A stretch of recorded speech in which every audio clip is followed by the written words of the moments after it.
Hi folks, I'm Alan Watt and this is Cutting Through the Matrix on the 5th of July 2020. And what a time we're having, eh? You often wonder where to start with it all. But the fact is we're going through a very old plan, obviously.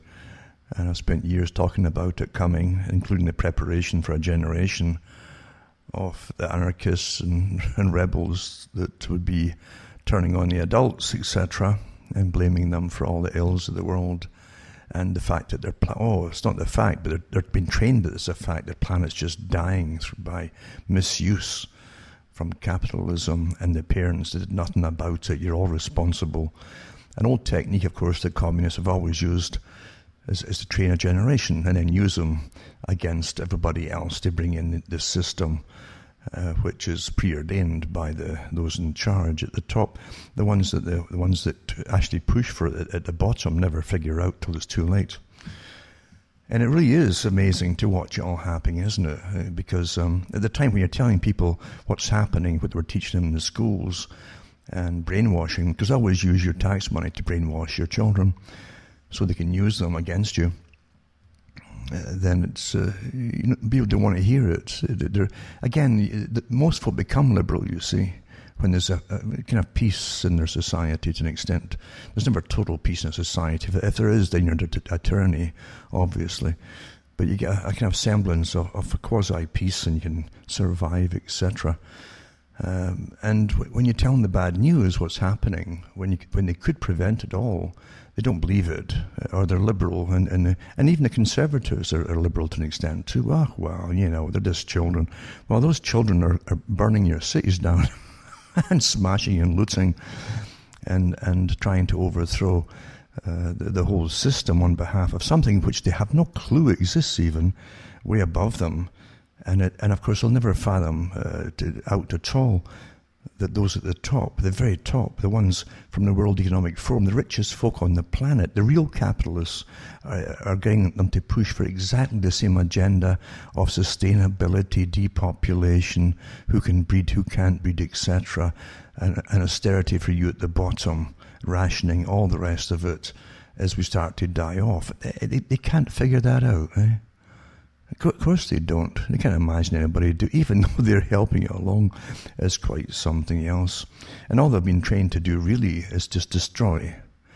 And as I said before, they always get used in the communist system. And the communist system, again, is run by the richest folk on the planet, the WEF. And folk can never figure that out either. They see them on television, they read their articles, and because they're all made into stars by the big machinery, the star-making machinery. So they make these business people into stars, even though they're often fronts for a much bigger organization behind them. That's how the world really is run.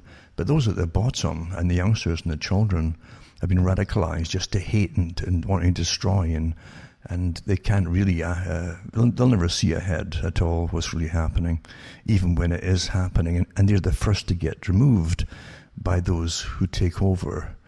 The people they're pushing to take over, actually, they're the first to get removed, because you can't allow radicals to continue in the next phase of the system when they've won, you see, when the elite have won and they've got them where they want them. They've used them to bring it in. Oh, the children have spoken, they've demanded, yada, yada.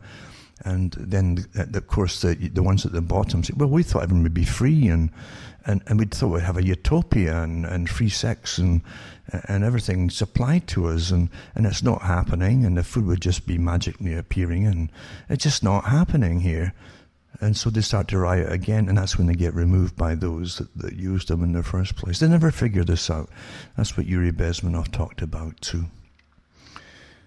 So yeah, it's easy to radicalize children. You can train them to believe anything. As I've said before, look at the old, if I don't think you can even find them today, but you look at the old documentaries of China when they were worshipping Mao Zedong, the great leader, and they had their little red book.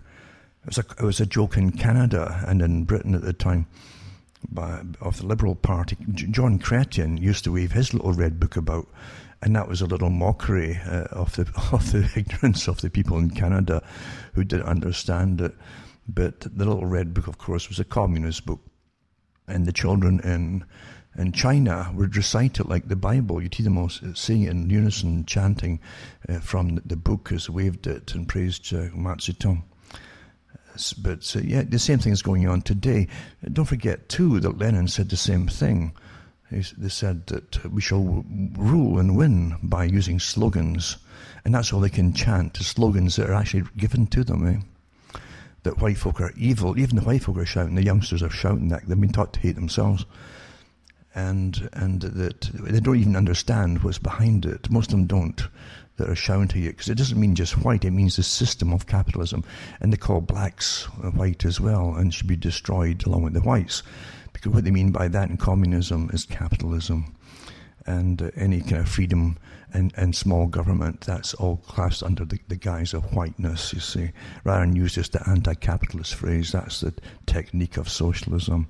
Remember what they mean in socialism and communism is that as they change and cover the meanings of what they're after when they get exposed, they simply change it to another title. And behind that, they'll always qualify it by saying it's for the revolution. That's what they mean by it. So all these titles are just the revolution for the same old agenda, the overthrow of capitalism, those in charge, to put themselves in charge and to rule it the way that they want to rule it, which, of course, we saw what happened in the Soviet Union. And in the Soviet Union, remember, too, didn't totally collapse either. It was an agreed-upon event. And this is awfully interesting, this agreed-upon events, because you'll find, and I think I mentioned it last time too, that Pierre Hitchens talked about what happened when he was in the Soviet Union, when it supposedly fell. And what he means by seeing similarities in what's happening now is this strange standing back of those in authority and kind of letting it happen as kind of an agreed-upon event. And that's exactly what you are witnessing. It's an agreed-upon event. And when I say agreed upon, it's from the ones at the very top, those who rule over nations, like those in the WEF and international banks and so on, the World Bank and all that. It's agreed upon. It's like when I've talked before to people who are in the banking industry, the higher, even in Switzerland, and they'll tell you that resetting money to a new value like 2007, 2008 didn't have to happen. Yes, the system was utterly crooked and corrupt. It always has been. And it wouldn't change under any form of communism either. That was also proven under the Soviet system. They certainly created a new system of stores and shops for themselves and the Politburo that the general public couldn't get into. They even used American currency. But that facts don't matter these days. But the fact is again, here's a fact, that the reset really is an agreed-upon thing on behalf of those who already ruled. It didn't have to happen in 2008, 2008. And that ties in with what Greenspan said years ago. He said that America doesn't ever have to go bust because we can just keep printing cash, you see, just printing it up. And if they're not printing it, don't forget, the substitute is just putting it into computers, into accounts and computers. It's the same thing, really. And that's what we're living through today. If you just look back upon it, what folk are really amazed at, maybe at the bottom, is that this sudden agreement across the board, even with COVID, something that was declared a pandemic when it didn't even qualify itself under the qualifications and the rules for declaring a pandemic. It was way, way down. And they called it a pandemic, and we've been through all the farces. And there's a lot of farces involved in this one, believe you me. But we're not allowed to talk about that. We're only the experts. The experts have all got their hands, and in fact, a lot of the experts are part of the pharma vaccine industry. These are private businesses, folks. They're totally compromised. So, but they've taken over along with the media. Who's going to be allowed to say anything at all? So you're looking at for those who are rioting, you're looking at true fascism now when government is colluding completely with private industry, big industry. That's got an awful record for colluding this way and getting drugs and so on through. And the biggest event that the world's probably ever seen, with trillions and trillions of dollars at stake of profits over stuff that hasn't been tested or anything else. Never mind all the passport and the COVID passports you're going to get and all that kind of thing. and all the technology that's going to rake in billions of dollars and is already doing it, under something we are not allowed to have an opinion on because you're just a little puny nothing. And you don't belong to the big cabal at the top, the big mafia at the top that are colluding together. If you're an honest society, why would they be so afraid of other opinions? Huh? If they could dish out real facts, verifiable. Don't forget, it's supposed to be based on science. And that's quite easy then, to dish out real facts that you can check up and all the rest of it. Or people can re-experiment and come up with the same. That's how you do it in science, especially medicine. And peer-reviewed, etc. And if they can't get the same results from the same testing of the same experiments, then it doesn't pass, you see, as scientifically feasible. It should always be reproducible by others, basically, the same results. But they're not going to even have that. Yeah, I looked at articles a day from the WHO, and they've got these massive surveys on. And they were having it for 2 years ago, by the way, to start up a whole pogrom to get everybody out the way that stood against any kind of vaccination or who was even on the fence on it. And huge surveys they were doing in all the different countries, and they listed countries and giving lists of questions. And it was nothing based on science. It was all about, and here's the word, belief. Do you believe that vaccines help? Now, instead of saying, wait a minute here's a bunch of vaccines, how about giving you questions on each one of them? Some folk have had bad experiences with certain vaccines. Other ones have got the illness after they got the vaccine, like you get mumps. That was quite common that when I was a youngster too, and lots of children that I knew, in fact, they all got mumps after we got the vaccine, so it didn't prevent it. And even the children says maybe gave it to us. Somebody who knows. That's how bright children are, a bit brighter than and they don't really believe in shutting up, when they're told to, which is a rather healthy way to be. But today, the collusion with big social media, having huge world meetings with all the biggies and WHO and all the rest of it, and all the vaccine companies and med companies, and that you won't find a doctor who attend these things who's not involved in profiting from all these different medications and so on. It's a massive, very lucrative business. So here they are colluding with government to ban anybody from saying anything about it, or even questioning anything, even asking questions about, well, you just do what you're told and accept what we're going to do to you. This is true. For those that are rioting, I hope you're understanding, you're looking at true, the definition of fascism. Huh? That's what it is. Huge business, capitalism, if you like. Involved with government to get their own way through for big profits against not even the wishes of the people, but even inquiries of the people. Outlawing inquiry and banning and punishing folk for inquiring about things. Whoa. This is the greatest example. And I wish folk could really wake up and see it. If you're tuning into television every day, I haven't watched television for many years. And the little I get is all from the internet. There's little clips and so on, but I don't get the brainwashing from TV. I used to do talks about television and media and how they put things across to the public, and that everything is worked out carefully by experts before you hear the newscaster reel off the stuff, whatever it is going to be.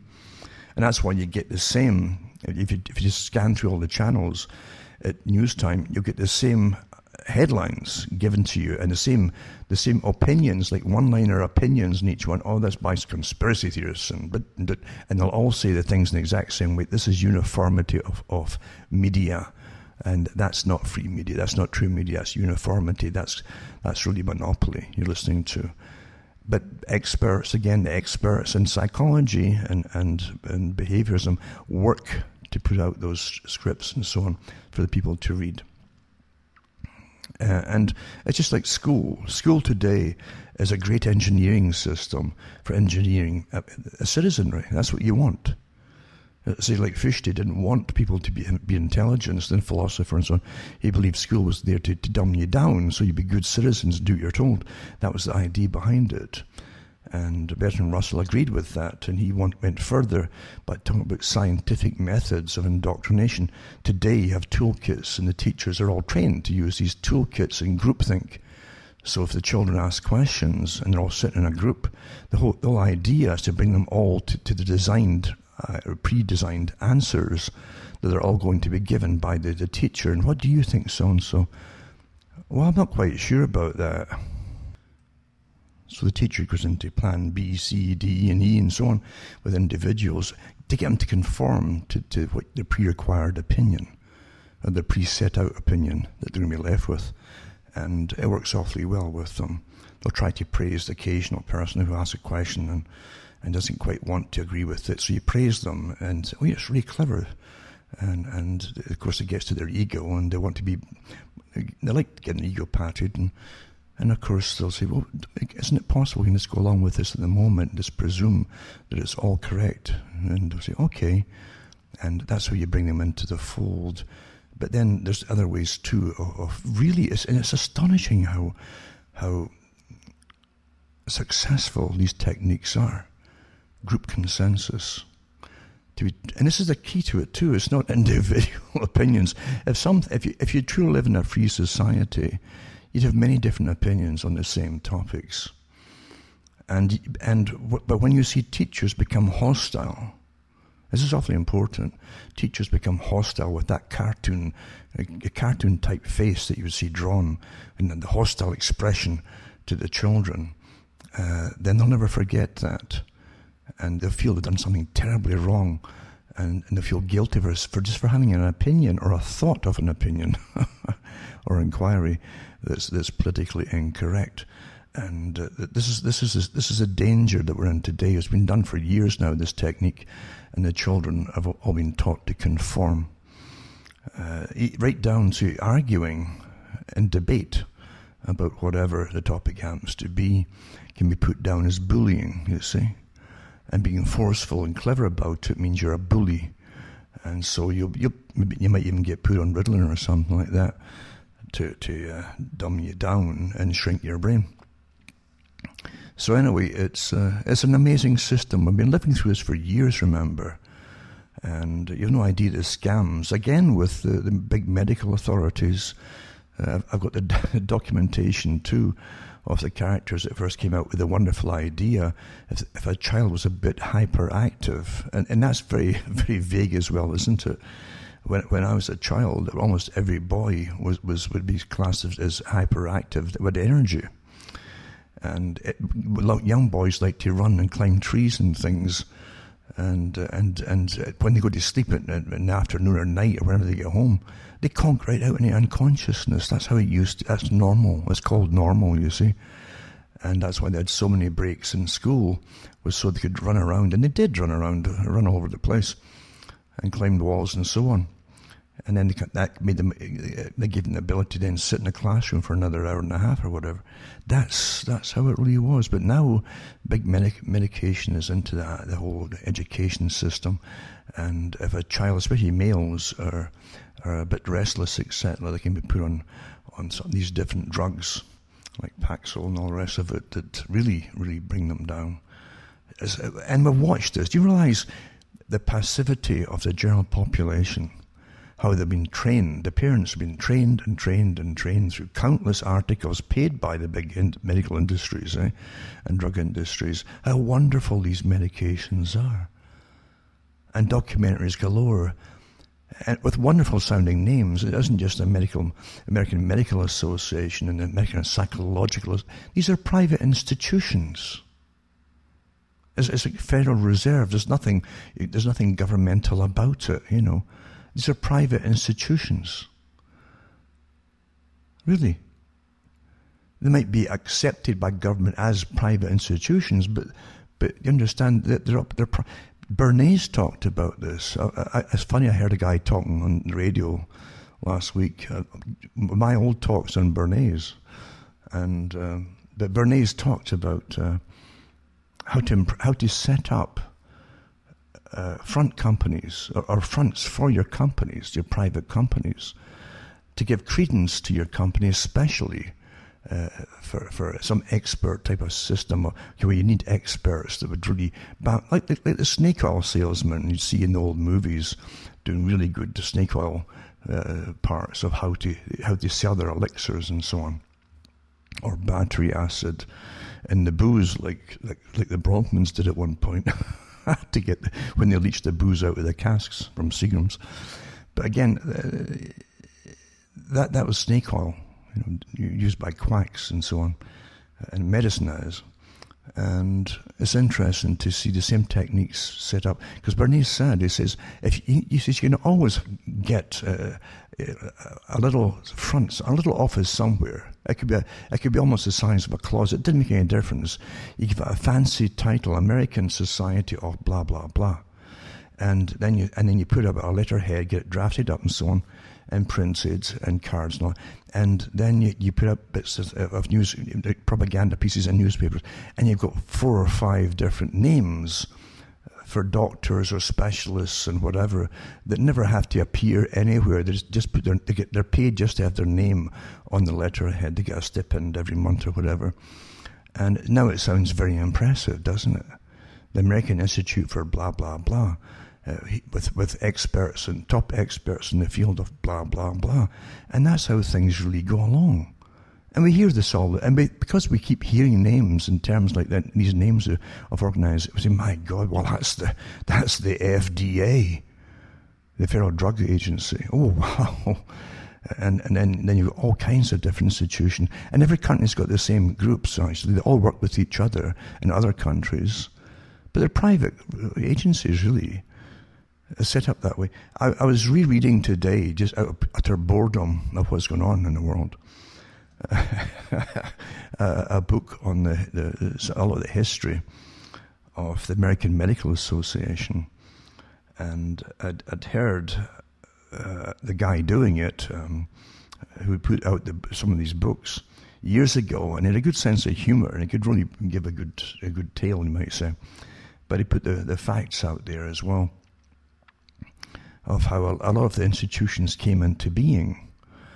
He had one on the Federal Reserve a long time ago, before others grabbed his stuff and published it, and never mentioned his name.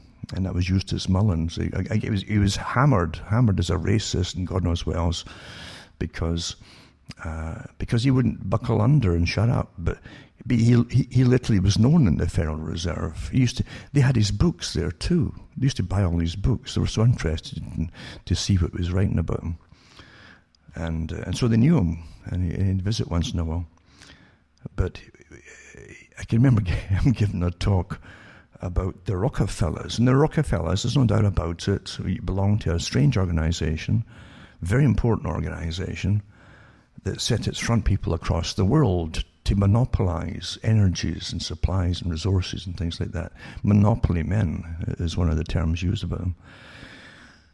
And so whatever humans would really need in say, a nation, and then eventually the world, but in each nation, what they would need: food, water, heat, or even cooling, but energies of all kinds, like technocracy was involved in it too.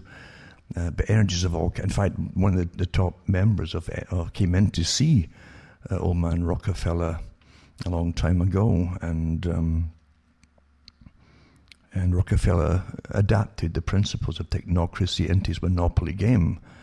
And don't forget that Rockefeller he's the man who said that competition was a sin. He meant it. He wasn't being flippant or sarcastic. He really meant what he was saying, that competition in his particular, I would call it theological group of top business people and British lords from Britain and so on, all really believed that they should be in charge, like technocrats said, they should be in charge of the world's wealth in all of its forms, where it's raw resources or whatever, all of its forms, they should be in charge of it, not just given to anybody. And they made it their duty, a select band of them made it their duty to take over the supplies of the world and so many of the things that you need and use today. That's why they created Standard Oil as well. And Standard Oil, that took over the oil industries within the US especially, it wasn't a happy little takeover company. It was warfare. They burned down rigs of other wildcatters, etc. They burned them all down and took over, drive them out, and killed a lot of folk, by the way. This is what happened. And don't forget that the Rockefellers put themselves in charge of these organizations that were set up as front companies for the takeover of America long ago. And they colluded with their parent company in Britain. Rockefeller was the top chairman for the CFR for years, and vice chairman, and many other things too. But he worked with them, and in London, in England, he worked with the parent company, the Royal Institute for International Affairs, another private company that had been in the business of taking over the world's resources long before, with the Lord Alfred Milner Group. So you understand that this is a real so-called secret society, the one that Carroll Quigley talked about. He was in it, and he belonged to it, and he was all for it. Long stories, but you got to realize that this is how the world really runs. Total monopoly of everything. And Mullins talks about the takeover of the creation of the American Medical Association. It was really astonishing, the story he gave of how one man, and he names the guy, literally, who had no qualifications. In those days, you could buy your qualifications by mail order, which the guy did, in fact. And there was another one started up, the AMA, American Medical Association. So this particular one set himself up in Chicago, and he called him Chicago Medical Association. It was awfully good because it was a journalist really, before he gave himself the title of a doctor. And eventually he became head of the American Medical Association because he was a good writer. And he was awfully good at promoting himself. And that's all the AMA did, was promote itself for years, until it became what appeared to be a really iconoclast expert, the place to go for any advice at all on medical issues. And of course, eventually it blended eventually with the drug industries, because they became the ones who told you what drugs to use and which ones not to use. So unless you paid them a fee, you wouldn't get noted, or they'd give you a bad write-up and told folk not to take your particular medication. Completely corrupt from the beginning. Honestly, it was. And Rockefeller himself was involved in that too, and they decided with the American Medical Association that they would eventually train, or decide what kind of training doctors would get to become a doctor. They eliminated all other courses to become a doctor, until you only had to use their course and nothing else.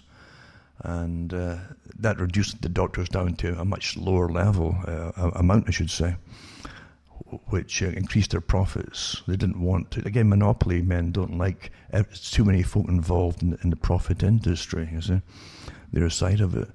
And that's what they did with the AMA too. So eventually, all the treatments would be approved by them, often owned by them, and nothing has changed up to the present day. So, and I thought about that today. I was reading all this stuff about all the drugs, like Gilead getting the contract by Fauci. I knew it was going to happen long before it was printed in the papers, and I knew he was putting off giving any kind of nod to any other medical treatment, because he was obviously in on what was going to happen. And but I thought about this medical type mafia, which is fascism, as I say, true fascism, totally colluding with those in government, and the money they give to every politician to run for office, and how they can sink any. Don't forget, this is a massive it's almost in the multi-trillion-dollar industry, in the drug industry and vaccine industry, because it's across the whole planet. And if you're going to upset their apple cart for their profits in business, they can destroy anybody. It doesn't matter who they are, with the money they've got to put out bad press or whatever it happens to be, or set up whole teams, like a few thousand folk to harass you quite easily. That's nothing at all. They get rid of you anyway. But here they are colluding under the COVID idea. And with all of its warm-ups to the COVID idea as well, Event 201, etc. And if you mention that now, you're a conspiracy theorist, Event 201. Right? Isn't that amazing how they publish it all from their own sites? But if you say you're a conspiracy theorist, but you're looking at all this, and the whole idea with the mini passports was agreed upon in 2017, I think it was, and who was going to get the contract, yada, yada, yada. And all the big business companies with their apps for surveillance, etc., on the population. Oh, just all done way ahead of the COVID breaking out. But it's just coincidence. That's coincidence theory, you see. It's a conspiracy theory. So I guess coincidence is just what you're supposed to believe in. But again, your governments haven't got any question at all. I haven't heard anybody in government say, wait a minute here, we have a responsibility to the public. Maybe we should bring the public in on this and see what they think about all this. And maybe we should really inform them of facts, opposed to this EU agreement and WHO, of what do you believe about this and what do you believe about that? And do you believe this vaccine actually could help you? Do you believe? And see, I'm just saying, here's the facts. Right? Here's the studies. Here's the tests. Here's what we can verify, etc. Instead of treating us all like we're morons. Eh? But again, if they did that, we might say that they've nothing to back up what they're saying.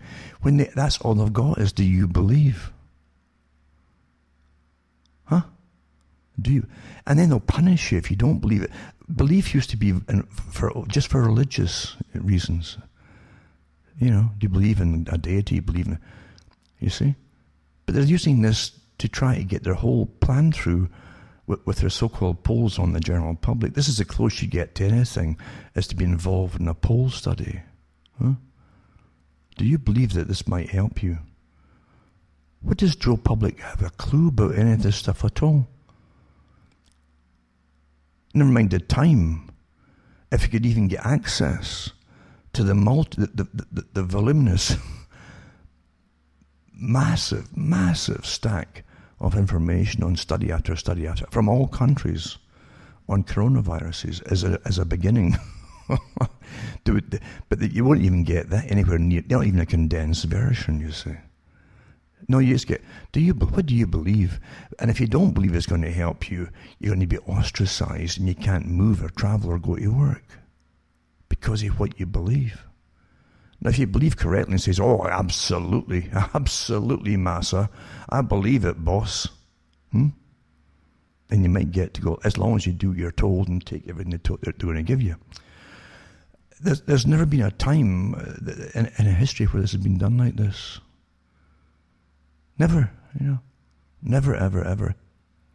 And it could go on forever about this particular topic in itself, just on the coronavirus, but there's no point. Because now they're all on board to punish you, and they really punish you. I mean, when you look at the Event 201 with how they would go through, and there's a few hours actually that I've got here in video of them talking about it. They go through the different, like stage 1, 2, and 3, and 4 of how they're going to go after folk who ask questions or the wrong kind of questions or won't shut up. And they start off just by shunning you and then using other social media. And they have thousands of trolls out there, millions of them probably now across the whole planet. I've talked about the 77 Brigade in Britain that literally has thousands of people who attack, who they're told to attack on behalf of the government. It's owned by the military in Britain. So, but later on, they'll cut you off from making any money. They'll be banned from getting a word out anywhere. This freedom of speech for you will just ban you from saying anything. But all these youngsters are out there rioting and smashing down, burning things, are going to help bring all this in. Oh, they'll get sustainability, meaning poverty, after this, folks. You get allocated so many credits a week or monthly, Bertrand Russell said in the 40s and 50s, because this is an old plan. And you'll get your meager rations, and you'll be taught what to eat, and you'll be tested on what you're eating, by the way, because it's to be expertly run and coordinated and so on, eh? And you'll live a miserable, boring existence until you die. That's it. All preordained, eh? And they're going to, they're going to bring in sustainability and they're going to stop climate change by getting lots of money to stop it. I guess they're going to. Maybe I think they're going to. I said this years ago. They'll just get these big bomber planes that they use for putting the water out for forest fires. They're huge planes. Then you see them with those big crane things beneath them that drag along with the water in it. And they could drop billions and trillions of dollars into the atmosphere because money is going to stop climate change. Now there's a belief system, Nothing to do with, mind you, the UN said that the sun's got nothing to do with warmth and heat or climate change, nothing at all. Do you believe that? Do you can only believe the rubbish we've been taught our whole lives long as they give out these statements, and we're supposed to, because they're experts? No, these are folk with agendas, folks. Big difference. Big difference. Big difference. And Al Gore and all these characters, the guys, I remember reading the articles, he wanted to make money off these carbon exchange banks. And he went in business with a company, and his business partner, honestly, you can't make this up, was called Blood. So the company was called Blood and Gore. Honestly, I mean, look it up and see. And I've got all this stuff in my archives, mind you. And you can go to cuttingthroughthematrix.com and see them, everybody else does. But you can't make this stuff. And he's back out again. So we've got to rush up and save the world, etc. And the youngsters haven't fathomed it out. These are the guys that want them to riot and to bring it all in, so as they can go into poverty and austerity. Because if they think they're going to have any upward mobility in a new social Soviet type system, well, there's a belief system, There you go. Some of the leaders will, mind you, because the leaders in these riots are well-trained Marxists. And the global elite love Marxism.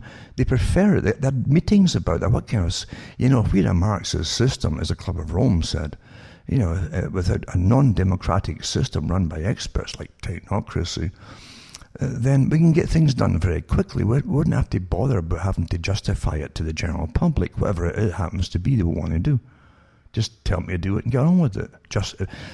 Trudeau in Canada said the same thing. He really admired China because it didn't have to waste time and use publicity and try to persuade them. No, they just tell them what to do and they do it in a communist system. Isn't that wonderful, So all these folk are rioting in the streets to end what they think is capitalism, are bringing in the plan from the World Health Organization, the United Nations, the World Economic Forum, the Club of Rome, a post-democratic system of austerity and total control of everything and all resources. They'll never figure that out. But as I say, the leaders will. They'll get well paid for it. They always pay their leaders awfully well. And they are well trained, and they are leaders in it too. And don't forget what Carol Quigley said for the organization like the Council on Foreign Relations. This is all we have. Dictators who are members. We have fascists. We have communists. We have capitalists. We have all kinds of people. We don't mind what their persuasions are. It says they're all welcome to join us. We work with them all. Don't forget that. Don't forget that. You always use the youth, but you train them first to be radical revolutionaries. It doesn't matter they understand it. You give them basic, simple things that are utopian, and you tell them who their enemy is. You indoctrinate them into hating the enemy, which is often their parents in a different generation, and so on. And it's been done before, you see, many times over. And you tell them why you hate them, and then you pump them through it. They're vitriolic. And you can set them off quite easily because the hate comes out. Hate is a huge emotion. It's easier to hate folk than love them. And hate is easy to induce in people and to bring them into victimhood. And so, we're all victims of this terrible system. Yada, yada, yada. And I'm not saying it's a great system at all. Don't get me wrong. The ones at the top are changing their system for themselves. They already have the last system or the present system. They're changing it into the next phase. This is a new system for the elite. You understand? It's their revolution. They're not getting overthrown by this. They are going into the next phase of totally controlled society. Sustainability is a code term for their dominance over everything. I hope you understand that. But most folk will never really quite get it. And they're bringing down the past, because what you do when you use communist systems is destroy the past, and you start off at year zero. This is year zero, and that lasts a while as they start slaughtering people, because that's what they always do. They start off with statues, and then they go on to real people. And you better get these ideas through your head that this is what it's all about with guillotines they're putting outside places and so on. And they're being allowed to do it. And don't think for a second they don't know who's doing it. Everything's under surveillance today, especially in front of wealthy folks' homes, as an example. There's nothing you can do. A mouse couldn't poop on the lawn without getting noticed. So they know who's putting up what, where, why, and when, all the rest of it. Very symbolic, of course, of beheadings. And they even beheaded a statue in Sudbury, for goodness sake. Now, Sudbury is a university town, so it's probably, or maybe originated somewhere inside there, who knows. But they actually destroyed statues of the Stations of the Cross. The Stations of the Cross up on a hilltop in Sudbury. And of course the police kept it quiet for a month before they said it. And I'm sure they'd counsel me, let's not upset anybody about this, and don't want to get the public angry about anything. This is how we're treated today. It's like the movies. The first thing you see in any movie, including disaster, don't tell the public. Or what will we tell the public, Mayor? Tell them blah, blah, blah, but don't tell them the truth. That actually is real life, isn't it? Isn't it really? Why would you vote for folk that are going to lie to you your entire life? I don't get that at all. It's quite something. In fact, if you accept the fact they do lie to you once or twice, and they probably will lie to you for their entire lives, then you're acquiescing to the fact you're run by liars, and it's your own fault then, isn't it? Of course it is.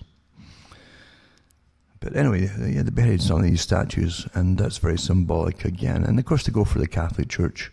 They've been taught to hate, you see, and what to hate, and who to hate, and so. But let's be honest, in the Sovietized system of communism, and this is well documented too by those involved in it, that the whole idea of Marxism is a religion. It has the tenets of religion and manifestos and its purpose, etc. Same with the Humanist Manifesto. It's totally incorporated into it too. And once you accept that, then you have to accept there are superior types of humans, you see. There are superior experts to you, and you must obey and get ruled by them. There you go. And when they rule you, there's nothing you can appeal to, because you've already kicked any God out the window. Whatever your God happens to be, doesn't matter. They've kicked it out the window. That's the one thing they're afraid of, is religion. And you've kicked out the window. So when they're coming to slaughter people or just euthanize them, well, you've lived till you're 60, you should be dead by now. Take this pill and die off quietly, please, like that professor in Australia said a few years ago. And what are you going to? Well, I've got rights. Well, see, once you're in a humanistic system, they tell you what your rights are. And you don't have anything to appeal to and say, well, God gave me right. No, we don't believe in that, so we're not taking that. So or you want to exempt for any vaccine. Oh, we don't believe in that, so you then pump you full of this stuff, that's untried, untested. But at some level, they'll know what it's going to do. This is the system you're in, folks, all under the guise of saving you.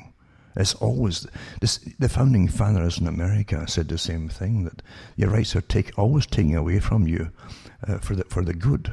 It's always for a good cause. You take your rights off you. Well, it's a temporary suspension of blah blah blah. Eh?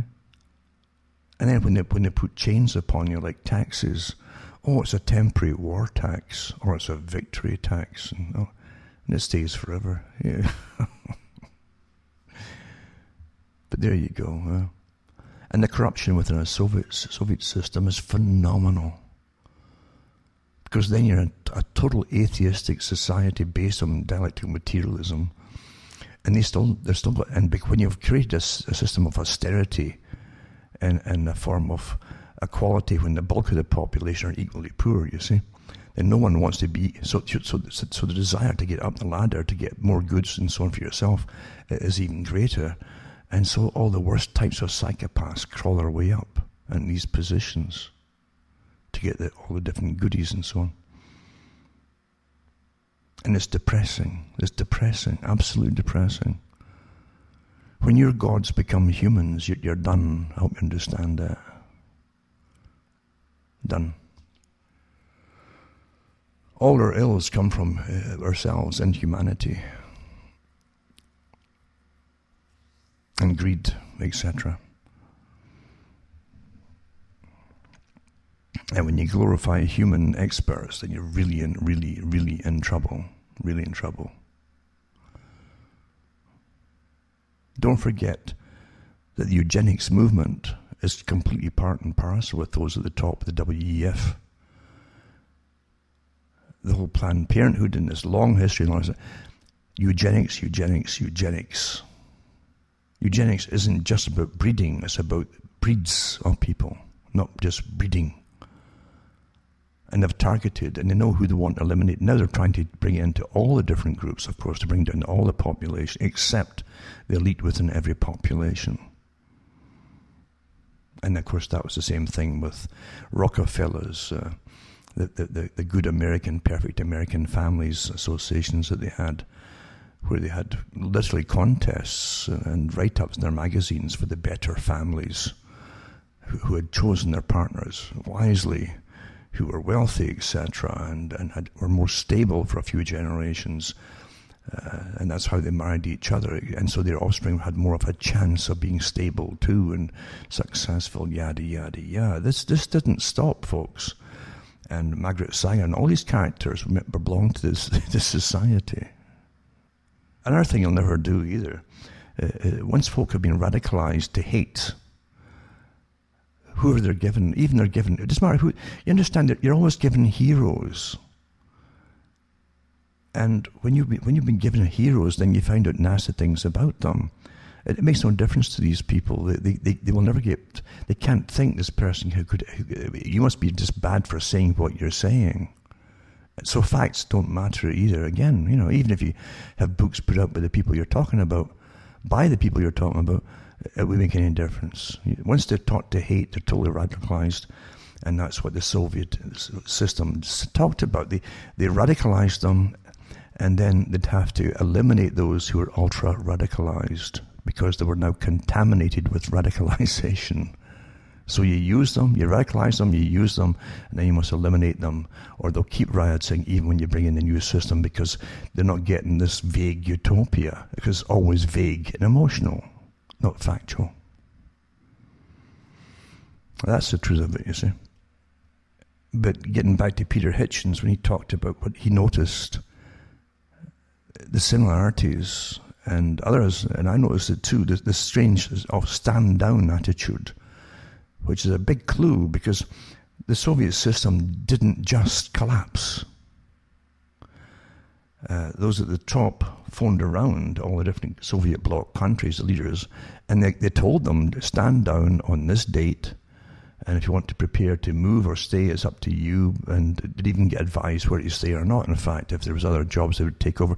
A lot of the Soviet Politburo simply moved into new political groups, like Social Democrats and things like that, but they're really still the same communists.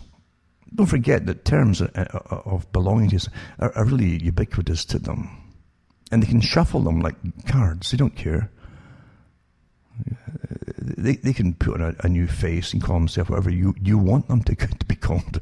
They'll do it and do the same, as long as they profit themselves from it, you see. But anyway, it didn't just happen. It was decided upon. What's interesting, you often get little bits and pieces from folk who belong to subversive groups. And it's interesting. And it's not because they're all totally evil, it's because they often have psychopathic traits and they can't help but boast about certain things.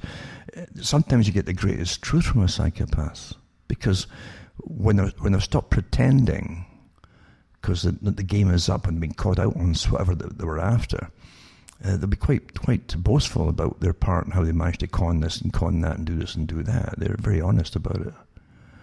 Because they're basically egotistical people. And Malachi Martin was an amazing character. He was on different shows, on television shows, with William Buckley Jr. and so on. But he was in the CIA, but then so was Malachi Martin at one point too, who talked about his connections of the Jesuits, for instance, with the CIA during the Cold War, because their members were all over the world, and so they were a great intelligence collection agency, really, even behind the Iron Curtain, where often they were persecuted. But Malachi Martin himself sold out the Catholic Church at one point as well, and took the pay from people who wanted to destroy it, took paychecks from it, and was helped along with his book industry as a reward. But nevertheless, a lot of folk like him. He was often a likable the psychopaths often are very likable people, and he did do some strange things, inadvertently perhaps, but he talked about exorcisms. That's what really brought on to the entertainment industry, you might say, about exorcisms and so on. And because he would talk about it, and he was well educated, as all Jesuits are, and it was enthralling to people at a time when the people were bored stiff. They were looking for meaning in life and all the rest of it. And he gave them what even the Catholic Church had been losing steadily since Vatican II.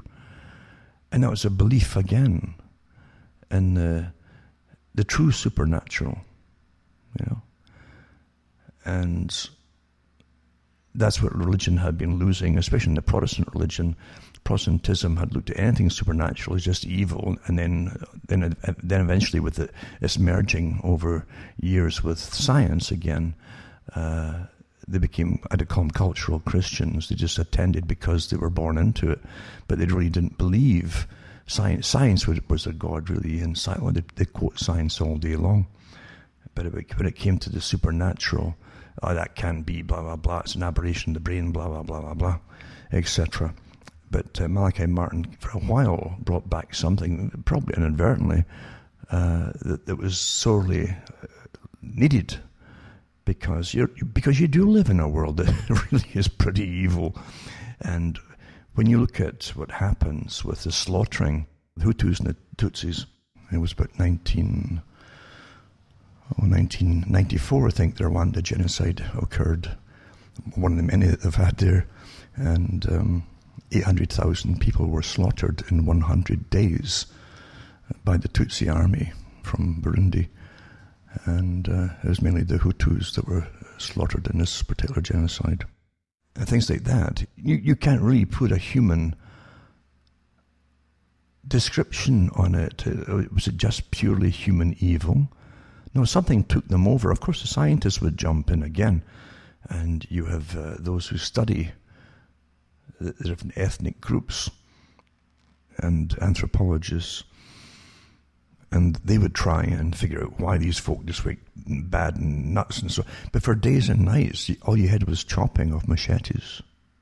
You could hear it in the roads.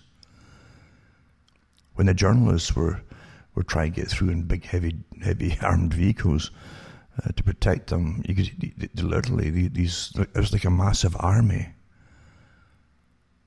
of chomping away all along, just as though something had taken them over. Very akin to the idea that was put across deliberately, again through entertainment, long before that, in the Quatermass group of movies, like Quatermass in the Pit from 1950s, I think it was. I give you an idea of overpopulation. This is how it's put across. That's how it's often put across, overpopulation. These things break out, and that's what they often teach them in anthropology too. These things break out, and there's too many people, yada yada yada, and that's what's promoted. But no, it doesn't make sense like that. We know that aberrations can happen when folk are forced into cities. That's why you always get incredible deviancies of all kinds break out in cities, and all kinds of crime proliferate when you cram folk into small spaces, basically. The same as animals, the rat tests, etc., and how many you can get in a cage this size, but that, 10 feet by whatever, until there's too many of them, then they start turning on each other and do all kinds of strange behavior to each other. And that's what happens. But that's what they try to presume, that humans do exactly the same thing. We know it's not normal to get crammed into cities, but that's what the agenda for the whole 21st century wants. Get the folk out the rural area. That's along the communist Marxist lines again. They always get them off the land, except the ones they deem are necessary to supply the food for the people. And that's what Agenda 21 is about too. Sustainability, end of the private ownership of cars and vehicles that you need for traveling if you live in the country. And it's all coming together now. So all these folks are radicalized right now and burning places down and destroying things. Have no idea. They will not be able to cope when all these things come to pass. And they haven't got this strange utopia that they've imagined, because it wasn't really taught to them as such. It was always for a better tomorrow, which could mean anything at all. But it's really a better tomorrow for those that rule over them. The real specialists, you see, specialists, the ones that will tell them what to believe about the environment, about climate, and about everything else, and why they must suffer and starve, as well, through austerity and rationing to save the world and the planet, etc., etc. Old stuff, but repeated all over and over. I've said before, too, that people do get into a state of, and they have gone to a state of lack of purpose, which the lead have talked about too. You don't realize that what you do to fill your time, like work, for instance, is a purpose, whether you like the job or not. It gives purpose. It gives some kind of pride to yourself that you earned that, and that's yours. And it gives you the ability to realize that you do matter, and that because you do put your time in your work, that you should have the right to do with that money as you want to do. And you want to keep as much of it as you possibly can as well. It's yours, isn't it? You worked for it. But that's a bit of a fallacy too. So much is taxed off of you directly, and then indirectly through fees and taxes on goods and so on that you have to purchase. Anyway, the folk have no idea how bad it's going to get. Because when it goes down to technocracy, everything you purchase, it took energy to produce, and it's all going to get taxed back off you, because that's part of the carbon taxes and energy taxes. It isn't just carbon. Carbon is an idea, like a unit to put down all energy on, you see. And you'll all have to comply to save the world, You couldn't travel to any national parks because you won't be allowed like today. It's been getting that way for years. And but never mind. You can have your little hobbies inside your cities, little things, little Marxist conventions you have to attend by law, or else you're a bad citizen. You see. And I gave these talk back in the 90s. This would all happen, and here we go. It is quite something. The elite know too that all those who are rioting need purpose. They also know, and they knew this, by the way, like 30 years ago, even before that, when they brought in a form of free trade.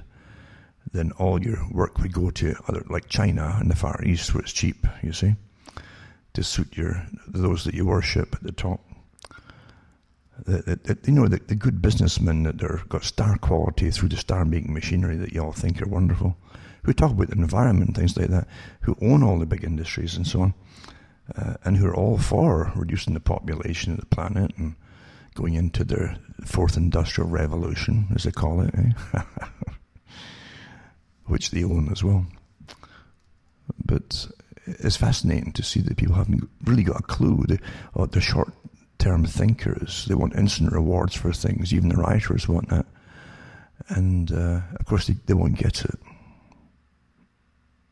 So that they'll be dealt with by those at the top, who they presently worship, and thinking they're all working on this, for the same agendas, the same goals, etc.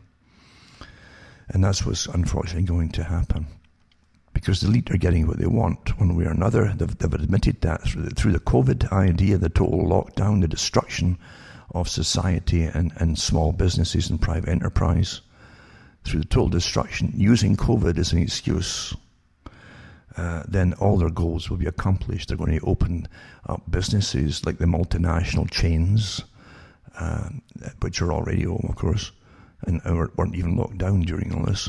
And they will be the ones left standing at the end. 43%, I think that was last month, 43% of all small businesses that had gone under or are closed down during COVID are gone permanently.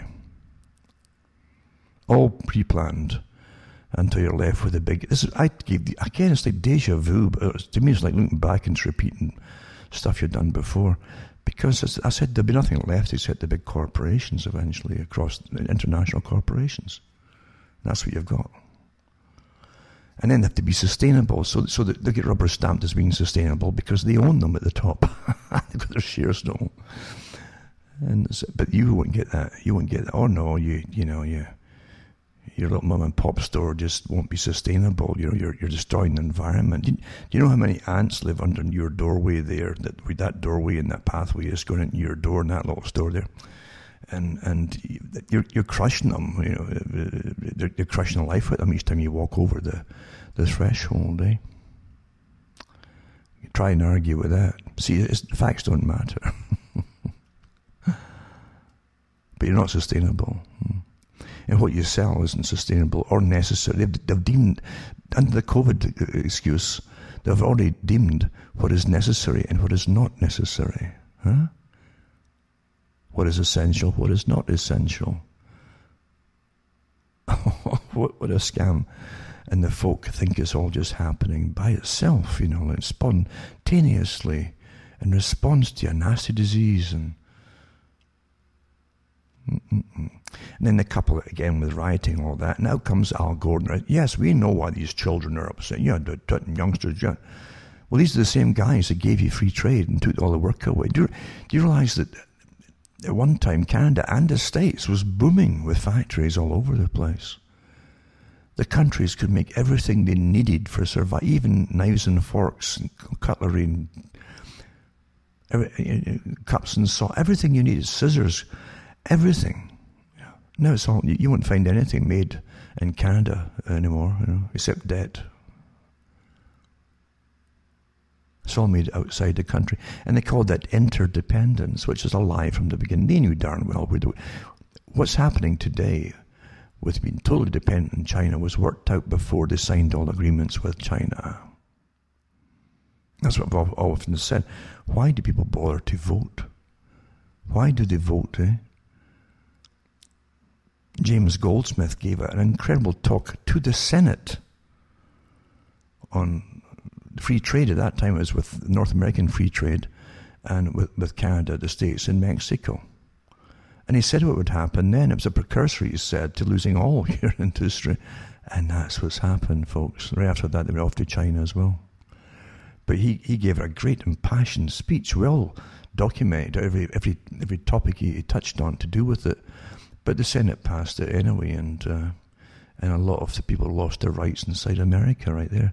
They've been losing their rights ever since with 9/11 and onwards right to the present time.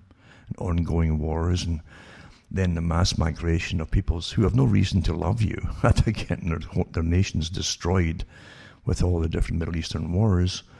And then you're mandated to bring them in, and you got a ready-made nasty army. It's not they'd hate you. I'd hate you. Yeah, if you blew up my place into the Stone Age, I would have no love for you. Why? How could you have any love for you? This is a domino. This is a prearranged strategy of intelligence agencies working together. If we can get this, we can use the fallout from that, the blowback, with mass migration to destroy what's left of Europe, and again, massive welfare system. What a drain. Yada, yada, yada. And then that'll be the excuse for anti-terrorism, where everyone has to get monitored, yada, yada, yada. And that was obviously successful all the way through to Britain. You can't have your rights and freedoms, and there's terrorists in our midst now. Yada, yada. And it's astonishing stuff, isn't it? We live through it and watch it, but most folk just think, I think they're confused, at the very least, as to why it all happens.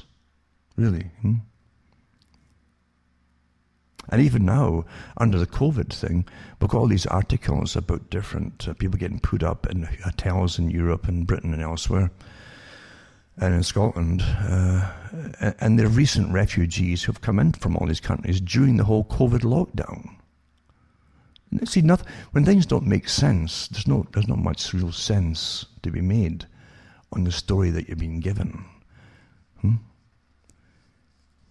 It's the same with lockdown because if something disease is a killer, everybody would have to be locked. You wouldn't be bringing in migrants right now. And again, you wouldn't suddenly forget about COVID during mass demonstrations along with others that are doing rioting. When even those in charge of states in the US, the governors are joining them shoulder to shoulder. Suddenly it's okay to forget social distancing.